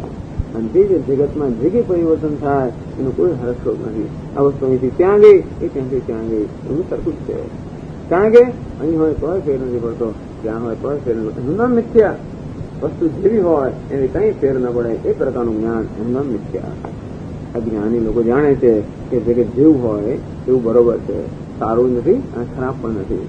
અને તેથી આ પ્રકારની જયારે આપણા આ પ્રકારનું દર્શન જયારે આપણને હોય કે આ જે કંઈ દૃશ્ય જાત છે એ સર્વ મિથ્યા છે, અર્થાત એનું સત્ય તો માત્ર દ્રષ્ટા આત્મા જ છે. અને તે દૃશ્ય હોય કે ના હોય, અને હોય તો ગમે તેવું હોય તો પણ એનાથી કઈ અસર થતી નથી. આત્માને કોઈ રીતે સ્પર્શી જ ના શકે. આ મિથ્યા વસ્તુ છે એ ક્યારે આત્માને સ્પર્શી જ ના શકે. એટલે આવી કથાઓ બહુ આવે છે ઉપનિષદની અંદર. ત્યાં પ્રાણને આ બધા રાક્ષસો આવીને પ્રાણ પર હુમલો કરીને ફૂર્ત્યા થઈ ગયા. કેમ? કારણ કે એવો નક્કર છે. આમ મિથ્યા વસ્તુ સત્યની પર ફટકાય તો પણ એને ફૂર્ત્યા જ થઈ જાય ને. આ પ્રતિબિંબો આવીને મારો હુમલો કરે તો આવીશું, કારણ કે વસ્તુ મિથ્યા છે. પડછાયો વિચાર કે ચાલો આપણે હુમલો કરીએ, 10 પડછાયા પડ્યા છે મારા, 10 લાઈટો જોઈએ, એ બધા હુમલો કરે તો પણ મારું કઈ ના થાય, કારણ કે એ તો નક્કર છે જ નહીં. એમાં આત્મા જ એક નક્કર વસ્તુ છે, બાકીની બધી વસ્તુ પડછાયા સમાન છે. તેથી જે હુમલો કરે કે ના કરે, આપણા પર આવે કે ના આવે, કષ્ટાની કઈ અસર ન થાય. જો આપણે એ જ જાણતા હોઈએ તો, આપણે સત્ય માનતા હોઈએ તો બધી અસર થાય જ. એટલે શોકમ મોહમ સહિત્વા શીતોષ્ણાદિની નિયત અનિયત રૂપાણી. આ જે વસ્તુ સતત બદલાયા કરે છે, હમણાં ઠંડી પછી ગરમી, હમણાં સુખ પછી દુઃખ, હમણાં માન પછી અપમાન, હમણાં હાર પછી જીત, આ બધી વસ્તુમાં કોઈ નિયમ નથી. અને તેથી દ્વંદ્વાની આ બધા સ્વીકારે શોક મોહ ન થવો જોઈએ. તો સ્થિર કરીને શોક મોહ ન થાય. આ બધી વસ્તુ પ્રત્યે કેવી દ્રષ્ટિ હોવી જોઈએ? ભગવાન વિકારો એમ આસન્નેવ મરીથી જલવત મિથ્યા અવભાસરે એથી મનસે નિશ્ચિત છે કે સામે જળ દેખાય છે તો ખરું. આ પ્રાણીઓ છે બધા જળને સાચવવાની દોડી રહ્યા છે, તું ના દોડી. જે તત્વદર્શીઓ છે એમ કે છે કે આ જળ મિથ્યા છે, તો મન સાચું દેખાય છે તો પણ જે તત્વદર્શી જે કહે છે કે આ જળ તો મૃગજળ છે અને માટે એ મિથ્યા જેવો નિર્ણય કરે, તું એનાથી શોક ના પામે કે મોહ ના પામે. અને તેથી દ્વંદ્વાની વિકાર અયમ. આ સુખ દુઃખ, હાર જીત, લાભ માન અપમાન, લાભ અને નુકસાન, આ બધા છે દ્વંદ્વ કહેવાય. લાભ અને નુકસાન, માન અને અપમાન, હાર અને જીત, આ બધા દ્વંદ્વ કેવા છે? વિકાર હૈ. અસત પરિવર્તનશીલ વસ્તુઓ છે, માત્ર આપણા મનના ખ્યાલો છે. અને તેથી અસત આ વાસ્તવમાં સત્ય નથી. મરીથી જલવત જે રીતે મૃગ જેવા સત્ય નથી, આ બધી વસ્તુઓ કોઈ સત્ય નથી. મિથ્યા અવભાસતે. સ્વપ્નમાં જેમ હાથી દેખાય અને ઘોડાને પર્વત બધું દેખાય, તેમાં બધી વસ્તુઓ દેખાઈ રહી છે. જેમ મૃગ જેવા દેખાય તેમ એની કોઈ વાસ્તવિક સત્તા નથી. એ જ મનસે નિશ્ચિત છે. અવમનમાં નિશ્ચય કરીને આ પરોક્ષ જ્ઞાન છે અર્જુનનું, અને છતાંય કેટલો બળવાન આપણે બનાવી છે. માત્ર આપણા કહે છે એટલું સ્વીકાર રહીએ અને મનથી સમજીએ કે ના આટલી ચર્ચા કર્યા પછી મનમાં સમજાય તો ખરું જ ને કે વાત તો બરોબર છે. આ ઘડો ઘડો કરીએ છીએ કારણ છે તો માટી આપણે ભોળવાઈ જઈએ છીએ. આ ઘડામાં પાણી ભરાયું એટલે આપણે એને સત્ય માની લઈએ કે આ ઘડો ઉપયોગી છે, એને મિથ્યા કેમ કહેવાય? અરે ઉપયોગી હોય એટલે સત્ય છે એવું નિયમ નથી. સત્ય તો એ જ નક્કી થાય કે જેનો નાશ થતો નથી. ઘડાને એક દંડો તૂટી ગયો, માટી નથી તૂટતી, માટે માટી સત્ય છે. સમજી શકીએ કે હા જે વસ્તુ ન તૂટે એ સત્ય હોય. એક આત્મા છે જે ન તૂટી શકે એ સત્ય છે, અન્ય સર્વ સત્ય છે. અસત્ય પછી આવું હોય કે તેવું હોય કે ના હોય, અહીં હોય કે ત્યાં હોય, આનું હોય કે તેનું હોય, મારું હોય કે તારું હોય, એ વસ્તુની કાંઈ પણ અસર ન થાય આત્મા પર જે સત્ય છે. આ રીતનો નિશ્ચય ના થયો તો જેટલો સમય ગાળો એટલો સમય ગાળે નિશ્ચય કરવો જોઈએ. ચિત્ર વેદાંત આપણે કોઈ ઉપયોગી નથી. બાકી તો બસ આવું ચાલ્યા જ કરે. જીવનમાં તો પ્રસંગો બન્યા જ કરવાના. ભગવાન એવો છે ને, જગત એવું છે કે બનવા જ કરવાનું. અને સતત જો આપણે સત્યતા આપ્યા જ કરીએ તો કોઈ દિવસ ઉપર ઉઠીએ જ નહીં. એથી મનથી નિશ્ચિત્ય આ પ્રકારનો મનમાં નિશ્ચય કરીને તિતિક્ષસ્વ. તો પણ હજી આ તો મનમાં નિશ્ચય થયો, પણ બહાર નથી થતું. હજી મનમાં બધું સમજાય છે તો બહાર થતું નથી. તિતિક્ષસ્વ. તો પછી જે થાય છે એને તું સહન કરી લે. જો તને આ પ્રકારનું જ્ઞાન હોય તો સહન કરવાનો પ્રશ્ન નથી, કારણ કે તું જાણે છે કે આ વસ્તુ થાય છે. પણ તું હજી ન જાણી શકે, સમજી ન શક્યો હોય, તારી બુદ્ધિમાં જ ખ્યાલ એવો ખ્યાલ થયો છે, પણ હજી તારામાં એવી સ્પષ્ટતા આવી નથી. હજી આ માત્ર આપણું બૌદ્ધિક જ્ઞાન રહ્યું છે, આપણું પોતાનું જ્ઞાન ન બન્યું હોય, ત્યાં સુધી શું કરવું? તિતિક્ષસ્વ. ત્યાં સુધી બધું સહન કરે લે, નિર્ણય કરીને કે આ બધું ખોટું છે. ભલે મારું મન સાચું છે એમ કહેતું હોય છતાં આ ખોટું છે, કારણ કે તત્વદર્શીઓ કહે છે, મારી બુદ્ધિ પણ કહે છે, અંતેથી આને હું સત્યતા આપવાનું નથી એમ કહે તિતિક્ષસ્વ.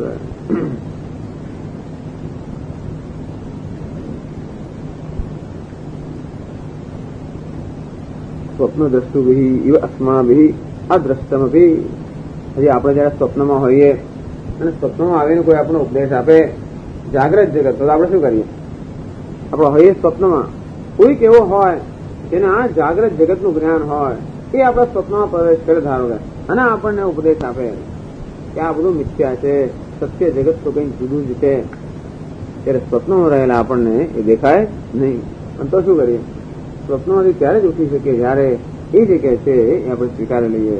અને તો પેલા સ્વપ્ન જગતના સત્યત્વનો ત્યાગ થાય, તેથી ત્યાગ થાય નહીં.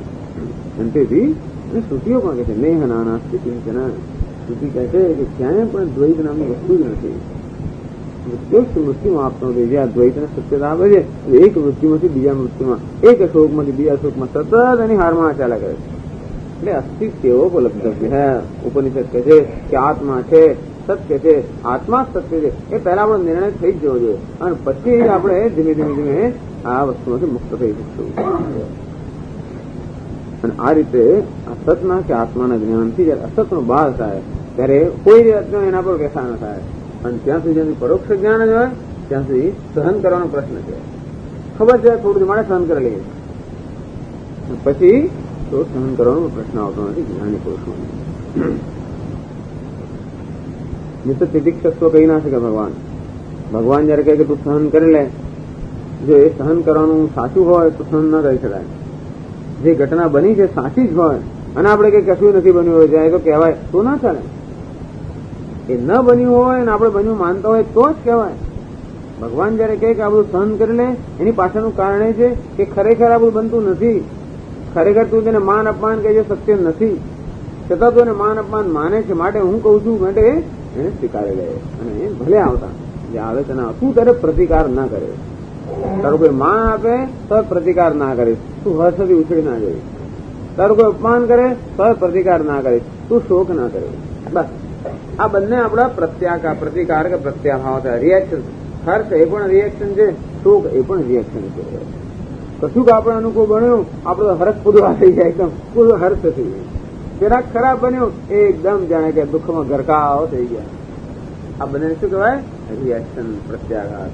ભગવાન કહે છે કે આ બધા રિએક્શનમાંથી મુક્ત થઈ જાય. પહેલું કામ હર્ષ અને શોક નામના રિએક્શન ક્યારે મુક્ત થઈ શકીશ? જયારે તું નિર્ણય કરીશ કે નહીં, આ માન પણ ખોટું છે, અપમાન પણ ખોટું છે. પછી માન ખોટું છે, બંને ખોટા. હર્ષ પણ નહીં અને શોક નહીં. આમ પેલા હર્ષ શોકમાંથી મુક્ત પ્રતિકાર ના કરે. જગતનો પ્રતિકાર ન કરવો, અર્થાત કોઈ તો પ્રત્યાઘાત ન કરવો, રિએક્શન ન કરવું. તો આ જો આપણે વિચારીએ તો રિએક્શનમાંથી મુક્ત થઈ શકીએ. બાકી તો આમ સમસમી જ રહીએ. લોકો તિતિક્ષાની જે વાત કરે છે તો મનમાં સમસમી જ રહેતા હોય. હું કશું બોલવાનું નથી, બીજું બોલવાનું નથી એમ. ભલે ગમે તેટલું અપમાન કરતો પણ અંદરથી તો બહુ થતું હોય એવું નહીં. અંદરથી પણ કઈ ના થાય. જો આપણો નિર્ણય હોય કે અપમાન તો આપણે માનીએ છીએ, વાસ્તવમાં અસત્ય જ છે. આ માન પણ વાસ્તવમાં અસત્ય છે. તો માનથી આપણે આકાશમાં નહીં પહોંચી જઈએ, અપમાનથી પાતાળમાં નહીં પડી જઈએ. અને એ રીતે આપણે મનની સ્વચ્છતા જ આવી રાખશું. પછી આગળ હવે આ સત અને અસતની આમ વ્યાખ્યા કરી. આપણે જાણવું જોઈએ કે આપણે જેનું સત શું છે અને અસત શું છે. આગળ શંકરાચાર્ય કહે છે કિમ પુનઃ તત્સત યત્સદેવ સર્વદા એવ અસ્તિ ઇતિ ઉચ્યતે.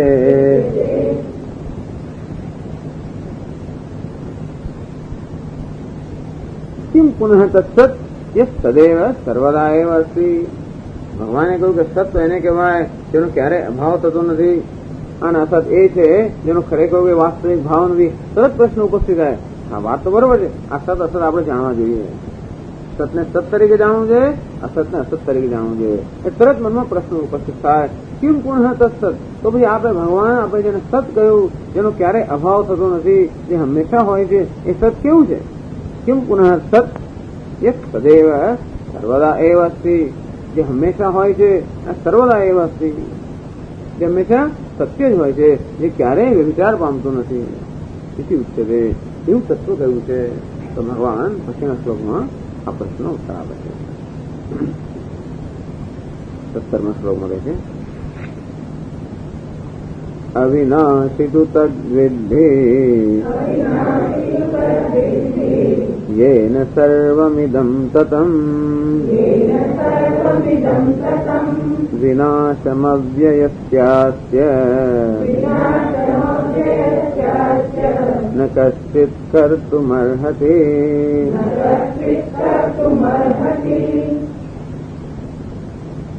અવિનાશિતુ તદ્વિદ્ધિ.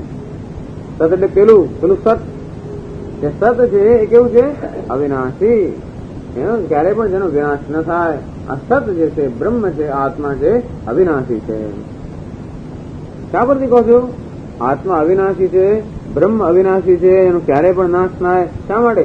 યેન સર્વમિદં તતમ. કારણ કે એના વડે આ સમગ્ર જગત વ્યાપ્ત છે. જો સર્વવ્યાપી હોય એનો નાશ થઈ ન શકે.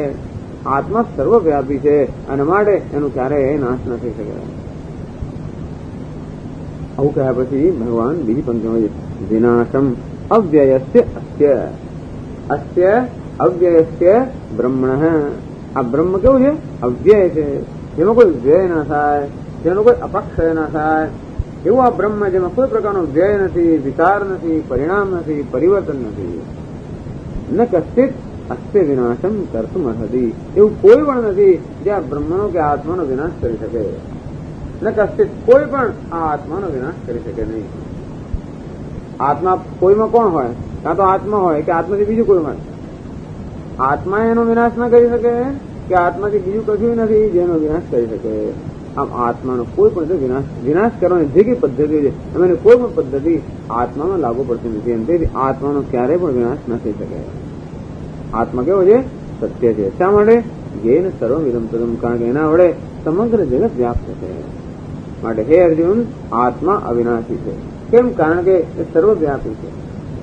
સર્વવ્યાપી છે એટલે અવિનાશી. એવું શા પરથી કહો છો? કારણ કે એવું કંઈ પણ નથી જે આત્માનો વિનાશ કરી શકે. આત્માનો પોતાનો જાતે પણ વિનાશ ન થાય, આત્માને અન્ય કાંઈ નથી જે પણ એનો વિનાશ કરી શકે.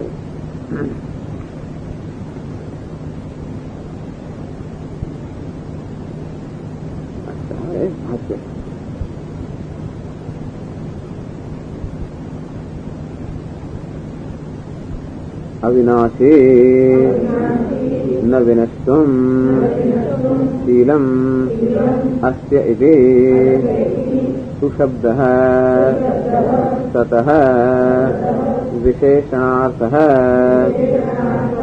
તદ્વિદ્ધિ વિજાનેહિ.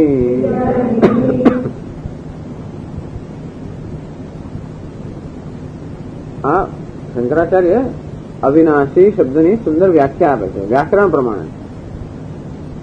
વિનાશ જેનો થાય એને કહેવાય છે વિનાશી. વિનષ્ટુમ શીલમ અસ્ય વિનાશી. વિનાશ શબ્દ પર આ એની એક પ્રત્યય લગાડવામાં આવે એટલે વિનાશીન થઈ જાય. આ પ્રત્યય જયારે લગાડવામાં આવે તેનો અર્થ એવો થાય કે સ્વભાવથી જ જે આવું છે બ્રહ્મચારી. સ્વભાવથી જે બ્રહ્મચર્ય જેનો છે ને બ્રહ્મચારી. માલિન માલા સ્વભાવથી જેનો હોય ને માલિન. આ બધામાં ઇન પ્રત્યય જયારે લાગે ત્યારે સ્વભાવ દર્શાવતો હોય છે. કોઈ પ્રયત્ન નહીં, સ્વભાવથી. તો કેવી રીતે વિનાશી એટલે સ્વભાવથી જે વિનાશ જેનો થાય એનો વિનાશી. વિનષ્ટુમ શીલમસ્તેતિ વિનાશી, ન વિનષ્ટુમ શીલમસ્તેતિ અવિનાશી. જેનો સ્વભાવથી જ નાશ ન થાય, જે નાશ ન થાય એવો સ્વભાવ વાળો તેને કહેવાય અવિનાશી. એટલે મોટે ભાગે તો વસ્તુ એવી હોય છે કે તમે કશું ના કરો તો એનો નાશ થઈ જાય. ખાવાનું છે ને રાખો તમે 1 દિવસ 2 દિવસ 3 દિવસ કરીને નાશ થઈ જાય. દૂધ હોય દહીં ગમે તે વસ્તુ હોય. આ શરીરને પણ એમને રાખી મૂકો તો એક દાડો તો અંત ના ઘડાને રાખી મૂકો ને તમે 5-10 વર્ષ તો એમ ધીમે ધીમે બધી માટી થઈ જવાની. ક્યાં સુધી વસ્તુ રહે? આમ વસ્તુનો સ્વભાવ જ હોય છે કે નાશ થાય. આત્મા કેવો છે? અવિનાશી. સ્વભાવથી એનો કોઈ નાશ ન થાય. અર્થાત પોતાની જાતનો નાશ થઈ ન શકે. તું શબ્દ સત વિશેષાત. આત્મા કેવો છે? સત છે. એ પેલા અસતથી ભિન્ન છે. અનાત્મા જે છે, આ દેહ વગેરે છે જે અનાત્મા છે એ કેવો છે? વિનાશી છે. અને એમનાથી વિલક્ષણતા બતાવવા માટે ભગવાન કે આત્મા અવિનાશી છે. હે અર્જુન, જે તને દેખાય છે આ દેહ વગેરે એ આત્મા નથી, એ તો વિનાશી છે. હવે ભગવાન વ્યાખ્યા આપે આત્મા કોને કહેવાય? અવિનાશી. પછી આગળ કહે છે જેનો અંત થાય, જે વિનાશી હોય એ અનાત્મા. બસ હવે આપણે નક્કી કરવું. કોઈ વસ્તુ આપણે દેખાય પૂછવાનો પ્રશ્ન કે આ વિનાશી છે કે નહીં, આ દેહ આ વિનાશી છે કે નહીં, એનો વિનાશ થાય તો કે હા, તો આત્મા નથી. આ વ્યાખ્યા આપણે આપી જેનો વિનાશ ન થાય નામ આત્મા. આ દેહનો વિનાશ થાય નથી તો કે હા, તો આત્મા નથી. આપણે ઇન્દ્રિયોનો વિનાશ થાય નથી તો કે હા, આત્મા નથી. આ પ્રાણનો વિનાશ થાય તો કે હા, આત્મા નથી. મનનો વિનાશ થાય તો કે હા, આત્મા નથી. મનનો વિનાશ થાય, ઊંઘમાં મન હોતું જ નથી, પરંતુ એનો પણ વિનાશ થાય માટે એ પણ આત્મા નથી. જેનો વિનાશ થાય એ આત્મા ન હોય. પરંતુ હું નથી. ટૂંકમાં આપણે અહીં સાથે જોડાવું નહીં. જે આત્મા હોય એની સાથે જ જોડાવું, આત્મા ના હોય સાથે જોડાવાનું નહીં. એટલા માટે આ વ્યાખ્યા આપે તદ્બુદ્ધિ વિજાની. સમજેથી આ અવિનાશી છે એ પ્રકારથી જાણ. સત અવિનાશી બુદ્ધિ. સત જે છે જેનો ક્યારેય પણ અભાવ ન થાય એ અવિનાશી છે એ રીતે જાણ.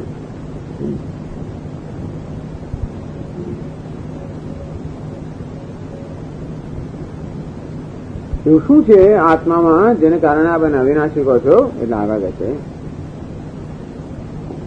કિમ યેન સર્વમિદં જગત તતં વ્યાપ્તં સદાખ્યેન બ્રહ્મણા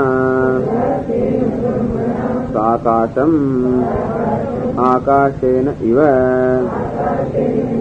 ઘટાદયઃ.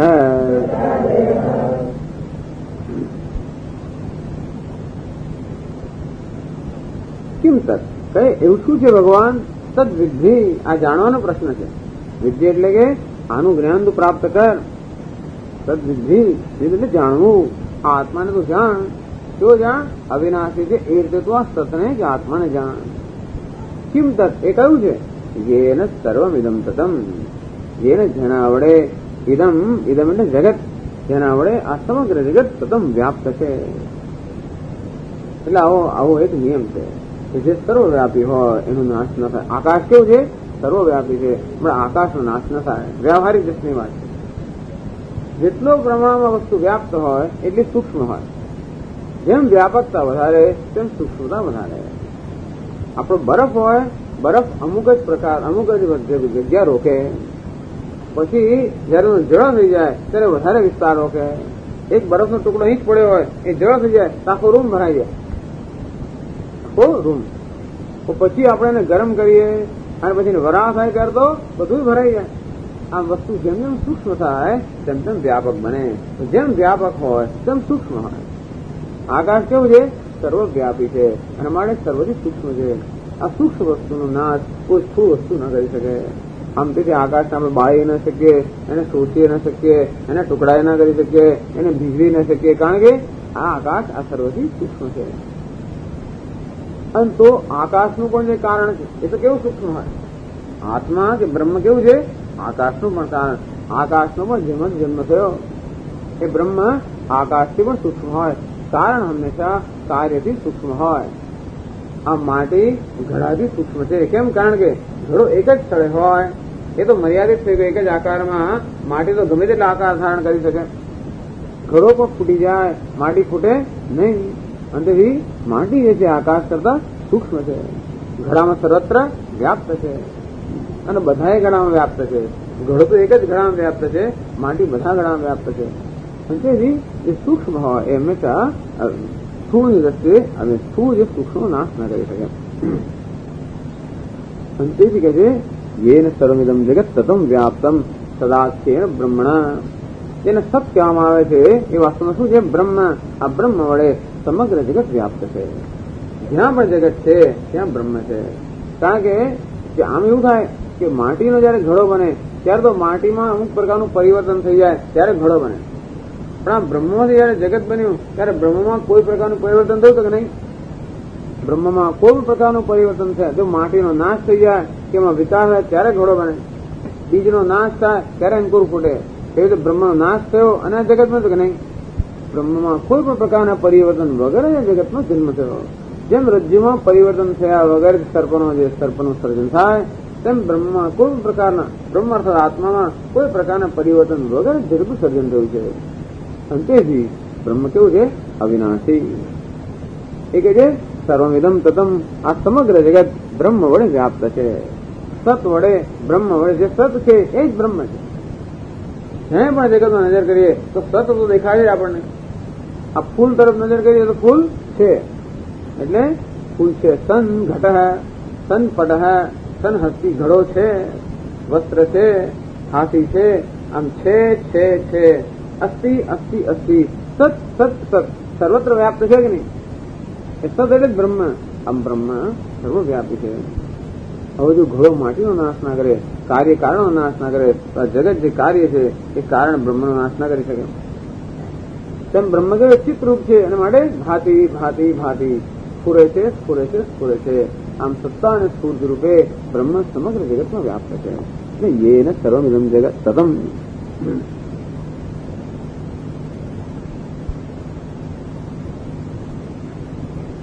આકાશમ બ્રહ્મણ, આકાશ સહિત આ સમગ્ર જગત બ્રહ્મ વડે વ્યાપ્ત. આકાશ પણ છે, આકાશ પણ ભાસી રહ્યું છે અને આકાશમાં કોણ સત્તા પ્રદાન કરે છે? બ્રહ્મ. આકાશમાં સ્ફૂર્તિ પ્રદાન કરનાર બ્રહ્મ. એ આકાશ પણ નથી હોતું. ક્યારે નથી હોતું? સુષુપ્તિમાં. આપણે જયારે ગાઢ નિદ્રામાં હોઈએ ત્યાં કાંઈ આકાશ નથી હોતું, ત્યાં કોઈ સમય નથી હોતો, કોઈ સમયનું ભાન આપણને રહે છે સુષુપ્તિમાં.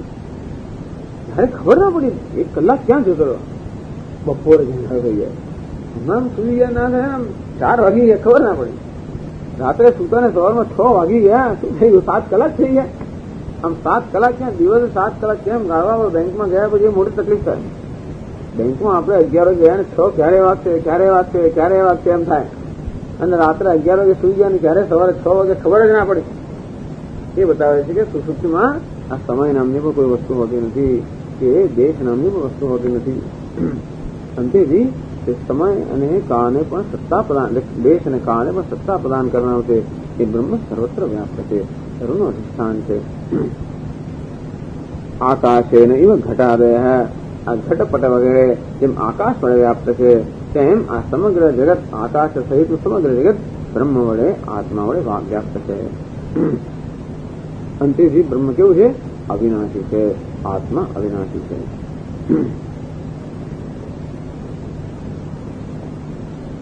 હવે બીજી પંક્તિમાં ભગવાન સમજાવે છે કે કોઈ પણ આનો વિનાશ કરી શકે નહીં.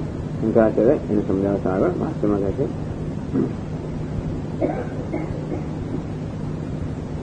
વિનાશમ અદર્શનમ અભાવમ અવ્યયસ્ય ન વ્યેતિ ઉપચય અપચયો ન યાતિ ઇતિ અવ્યયમ તસ્ય અવ્યયસ્ય.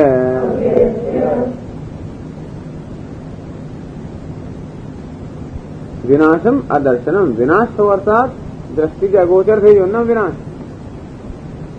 અદર્શન અર્થાત અભાવ, વસ્તુનો કોઈ પ્રકારનું અસ્તિત્વ ન રહ્યું, ન વિનાશ. પણ આ બ્રહ્મ જે છે એનો કોઈ રીતે વિનાશ ન થઈ શકે, એ ક્યારેય દ્રષ્ટિની બહાર જઈ જ ના શકે. નશ અદર્શને, નાશ થવો આપણે દ્રષ્ટિની બહાર જો તો પણ નાશ થઈ ગયો એમ કહેવાય. હોય છતાં આપણે દ્રષ્ટિગોચર ન હોય તો પણ નાશ થઈ ગયો. બ્રહ્મ તો એવું છે જે ક્યારેય દ્રષ્ટિની બહાર જાય જ નહીં. દ્રષ્ટિની બહાર જઈ ના શકે આપણે, કારણ કે દ્રષ્ટિ માટે જ બ્રહ્મની જરૂર પડે. દ્રષ્ટિ બહાર જવું એટલે શું? આપણે જોતા હોઈએ કોઈ વસ્તુ ઘડો વગેરે ન હોય પણ કશું છે કે નહીં એ નક્કી કરવા માટે પણ પહેલા બ્રહ્મ આત્મા તો જોઈએ જ. એ આત્મા જે ચેતન છે એ હંમેશા હોય, એ પ્રકાશ હોય ત્યારે જ જોવા ન જોવાનો પ્રશ્ન ઉપસ્થિત થાય ને. સમજેજી? આત્માનો કોણ નાશ કરે? આત્માનો ક્યારેય અભાવ ના હોઈ શકે, હુંનો ક્યારેય અભાવ હોઈ ના શકે. અને અવ્યય આત્મા કેવો છે? અવ્યય ન વ્યયતી ઉપચય અપચય ન યાતી. જેનો કોઈ પ્રકારનો વ્યય થતો નથી, તેનો કોઈ વૃદ્ધિ પણ થતી નથી કે ક્ષય પણ થતો નથી. અવ્યય એને કહેવાય જેનો વૃદ્ધિ પણ ન હોય, ક્ષય પણ ના હોય, અને તો પછી બીજા કોઈ પ્રકારના વિકારો પણ ન હોય. સામાન્ય જગતના આપણા શરીર જે છે એને 6 પ્રકારના વિકાર છે. અસ્થિ, જાયતે, વર્ધતે, વિપરિણમતે, અપક્ષયતી, વિનશ્યતિ. છે જન્મ થયો, વૃદ્ધિ થાય, પછી પુખ્ત વયનું થાય, ધીમે ધીમે ધીમે ક્ષય થવા મળે, એનો વિનાશ થાય. આવા 6 પ્રકારના વિકાર થતા હોય છે બધા પદાર્થોમાં. પણ અહીંયા કહે છે કે એમાં કોઈ વ્યય નથી, અર્થાત એમાં કોઈ વૃદ્ધિ નથી, એમાં કોઈ ક્ષય નથી. આમ 2 પ્રકારના વિકાર નથી તો બાકીના પણ નથી.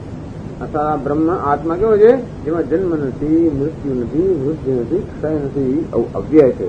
ન વેદી ઉપચય અપચય ન યાતી અવ્યયમ તસ્ય અવ્યય છે. આ અવ્યય જે આત્મા છે, બ્રહ્મ છે, એનો ક્યારેય પણ વિનાશ કે અભાવ થતો નથી. એટલે વિનાશ કેવી રીતે થઈ શકે એના પર વિચાર કરે શંકરાચાર્ય અહીંયા આગળ, કે વિનાશ કેવી રીતે થઈ શકે વસ્તુનો. આપણા અનુભવ પ્રમાણે કોઈ વસ્તુનો નાશ કેમ થઈ શકે? નાશ થવાની 2 પદ્ધતિ છે. ક્યાં તો વસ્તુ પોતાનો સ્વભાવ જેવો હોય એનાથી એનો નાશ થઈ જાય. આ દૂધને કશું ના કરે તો એનો નાશ થઈને દહીં થઈ જાય. આમ ઘણી વસ્તુ સ્વભાવથી હોય છે આ નાશ થઈ જાય. અને ઘણી વસ્તુ એવી હોય ક્યારેક નાશ પોતાને કારણે થતો હોય અથવા ક્યારેક બીજાને કારણે થતો હોય નાશ. કોઈ બીજેથી હુમલો આવે કે આઘાત થાય અને વસ્તુનો નાશ થાય. એમ ઘડો દંડો મારીને ઘડાનો નાશ થાય, એ બીજા કારણથી નાશ થયો. આમ નાશ 2 રીતે થઈ શકે. ક્યાં તો પોતાના સ્વભાવથી જ નાશ થાય અથવા તો બીજા કોઈ કારણથી નાશ થાય. બસ બીજી કોઈ પદ્ધતિ નાશ માટે.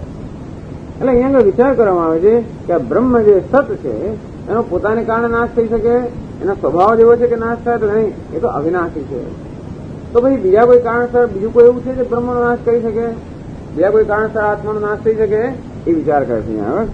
એટલે શંકરાચાર્ય કહે છે નૈતત સદાખ્યમ બ્રહ્મ સ્વેન રૂપેણ જેતી વ્યભિચરતી નિરવયવત્વાत् દેહાદિવત ન એતत् સદાખ્યમ બ્રહ્મ સ્વેન રૂપેણ વ્યભિચરતી. સ્વેન રૂપેણ અર્થાત પોતાના સ્વભાવથી ક્યારેય પણ એનો વ્યભિચાર થતો નથી. અર્થાત બ્રહ્મમાં એવું કશું નથી જેને જે પોતાની જાતે એનો નાશ થાય. એનું કારણ આપણે નિરવયવત્વાત, આપણો દેહ જે છે એનો જાતે જ નાશ થાય. કોઈ કશું ના કરે તો પણ નાશ થાય, કારણ કે એમાં અવયવો છે. જે અવયવ હોય ત્યાં આગળ કોઈક ને કોઈ અવયવ જતો રહે અને તો એ વસ્તુનો નાશ થઈ જાય. આમ ફૂલમાં પણ લાલ રંગ છે, એની લાલાશ જતી રહે તો આ ગુલાબનો પણ નાશ થાય. ગુલાબમાં ગુલાબ પણ ના રહે, એની સુગંધ છે. ધારો કે આ ગુલાબમાં સુગંધ જતી રહે તો ગુલાબ ના રહે. અને તે રીતે આપણા દેહમાં પણ આવા અવયવ છે, હાથ છે, પગ છે, આવા અવયવો જેના હોય અને અવયવોનો નાશ થાય તો પણ વસ્તુનો નાશ થઈ જાય. બ્રહ્મ કેવું છે? નિરવયવત્વાત. એમાં કોઈ અવયવ નથી, એ નિરાકાર છે, નિર્વિશેષ છે, નિર્ગુણ છે. અંતેથી એના કોઈ આકાર ન હોવાને કારણે એનો નાશ નથી. સ્વયં બ્રહ્મનો નાશ ન થાય, સ્વયં આત્માનો નાશ ન થાય. નિર્વયવત્વાત દેહાદિવત. આ દેહ છે એનો સ્વયં જ નાશ થઈ જાય, ત્યારે આત્માનો સ્વયં નાશ નથી, કારણ કે અવયવ નથી. એવું આપણી પાસે દ્રષ્ટાંત કોઈ નથી કે જેનો સ્વયં નાશ ન થતો હોય. બધી વસ્તુ જગતમાં જેનો નાશ જ થાય જ છે. અને તેથી ઉલટું દ્રષ્ટાંત આપે છે દેહાદિવત. આ દેહ વગેરે કેવું છે? જેનો સ્વયં નાશ થાય છે. એવું બ્રહ્મ નથી. કેમ દેહનો સ્વયં નાશ છે? એમાં અવયવો છે. જેમાં અવયવ હોય એનો આજે નહીં તો કાલે જાતે જ નાશ થવાનો. આ ફૂલ છે, અવયવ નો થયો કે ફૂલની પાંખડીઓ છે, એમાં સુગંધ છે, એમાં રંગ છે, તો સુગંધનો નાશ થવાનો, રંગ પણ ઉડી જવાનો, પાંખડીઓ પણ છૂટી પડી જવાની. કશું આપણે કરવાની જરૂર નથી. આમાં સ્વભાવથી વસ્તુ કેવી છે? સ્વભાવથી જ વિનાશશીલ છે, કારણ કે એમાં અનેક પ્રકારના અવયવો છે, એને રૂપ છે, રંગ છે, ગંધ છે વગેરે. તો આત્મામાં પણ એ પ્રકારના અવયવો હોય, એના પણ એવા કોઈ ગુણ કે વિશેષો હોય, તો આત્માનો કોઈના કર્યા વગર જ જાતે નાશ થઈ જાય. પણ આત્મા કેવો છે? નિરવયવ છે, એના કોઈ અવયવ નથી, અંશ નથી, અંતેથી આત્માનો નાશ ન થઈ શકે. એવું પદાર્થ આપણે જોયો નથી. આપણે જે જોઈએ તો બધું વિનાશશીલ છે, પણ વિનાશશીલ પદાર્થમાં જે પ્રકારના ગુણ હોય એવો કોઈ આત્મામાં ન હોવાને કારણે આત્માનો સ્વયં નાશ શક્ય નથી. ત્યારે કોઈ બીજો આત્માનો નાશ કરી શકે? આ તો ઘણી વાર શું થાય છે, આપણો નાશ બીજે તો પણ થઈ શકે. અને એ બીજા પ્રકારના નાશની વાત પણ શંકરાચાર્ય સમજાવે છે. નાપી આત્મીયેન આત્મીય અભાવાત યથા દેવદત્ત ધનહાન્યા વેતિ નતુ એવં બ્રહ્મ વેતિ. ઘણી વાર આપણો પોતાનો નાશ ના થાય, પણ આપણે કોઈ વસ્તુનો નાશ થાય તો આપણો નાશ થઈ ગયો કહેવાય. એટલે કે છે યથા દેવદત્ત ધનહાન્યા વેદી.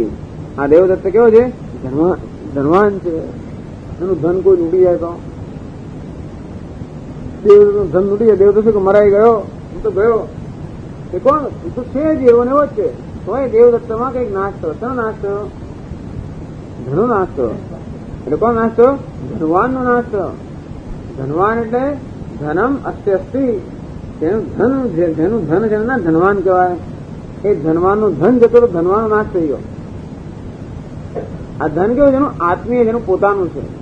આવું પોતાની કોઈ વસ્તુ હોય, પોતાની સાથે જોડાયેલી કોઈ વસ્તુ હોય તો આપણો નાશ થઈ જાય. પિતા ક્યારે કહેવાય? પુત્રના સંદર્ભમાં કહેવાય. પુત્ર ન હોય તો આમાં તો કોઈ પિતા ના કહે. એટલે પિતાનો નાશ થઈ ગયો, પુત્ર ના. કારણ કે આત્મીય સંબંધી વસ્તુ છે. આમ કોઈ સંબંધી વસ્તુનો નાશ થાય તો પણ નાશ થાય. નાશ કાં તો સ્વતઃ સ્વયં પોતાનો થાય, અથવા તો પોતાની સાથે જોડાયેલી કે સંબંધિત વસ્તુનો નાશથી પણ આપણો નાશ થાય. અસર તો થાય જ આપણા પર. આત્મા એવું કોઈ સંબંધી પણ નથી. કેવો છે આત્મા? અસંગ, કોઈ સાથે જોડાયેલો નહીં. તમારો આત્મા અત્યંત લાગણીહીન છે, એને કશું થતું જ નથી. એનો અર્થ આત્માનો કોઈ આત્મીય છે જ નહીં. કેમ નહીં હોય? આત્માને કશે આત્મીયતા જ નથી. કેમ? કારણ કે કશું છે એના સિવાય અન્ય કશું હોય તો આત્મીયતાનો પ્રશ્ન હોય ને. અન્ય કઈ બીજી વસ્તુ હોય તો આત્મીય હોય.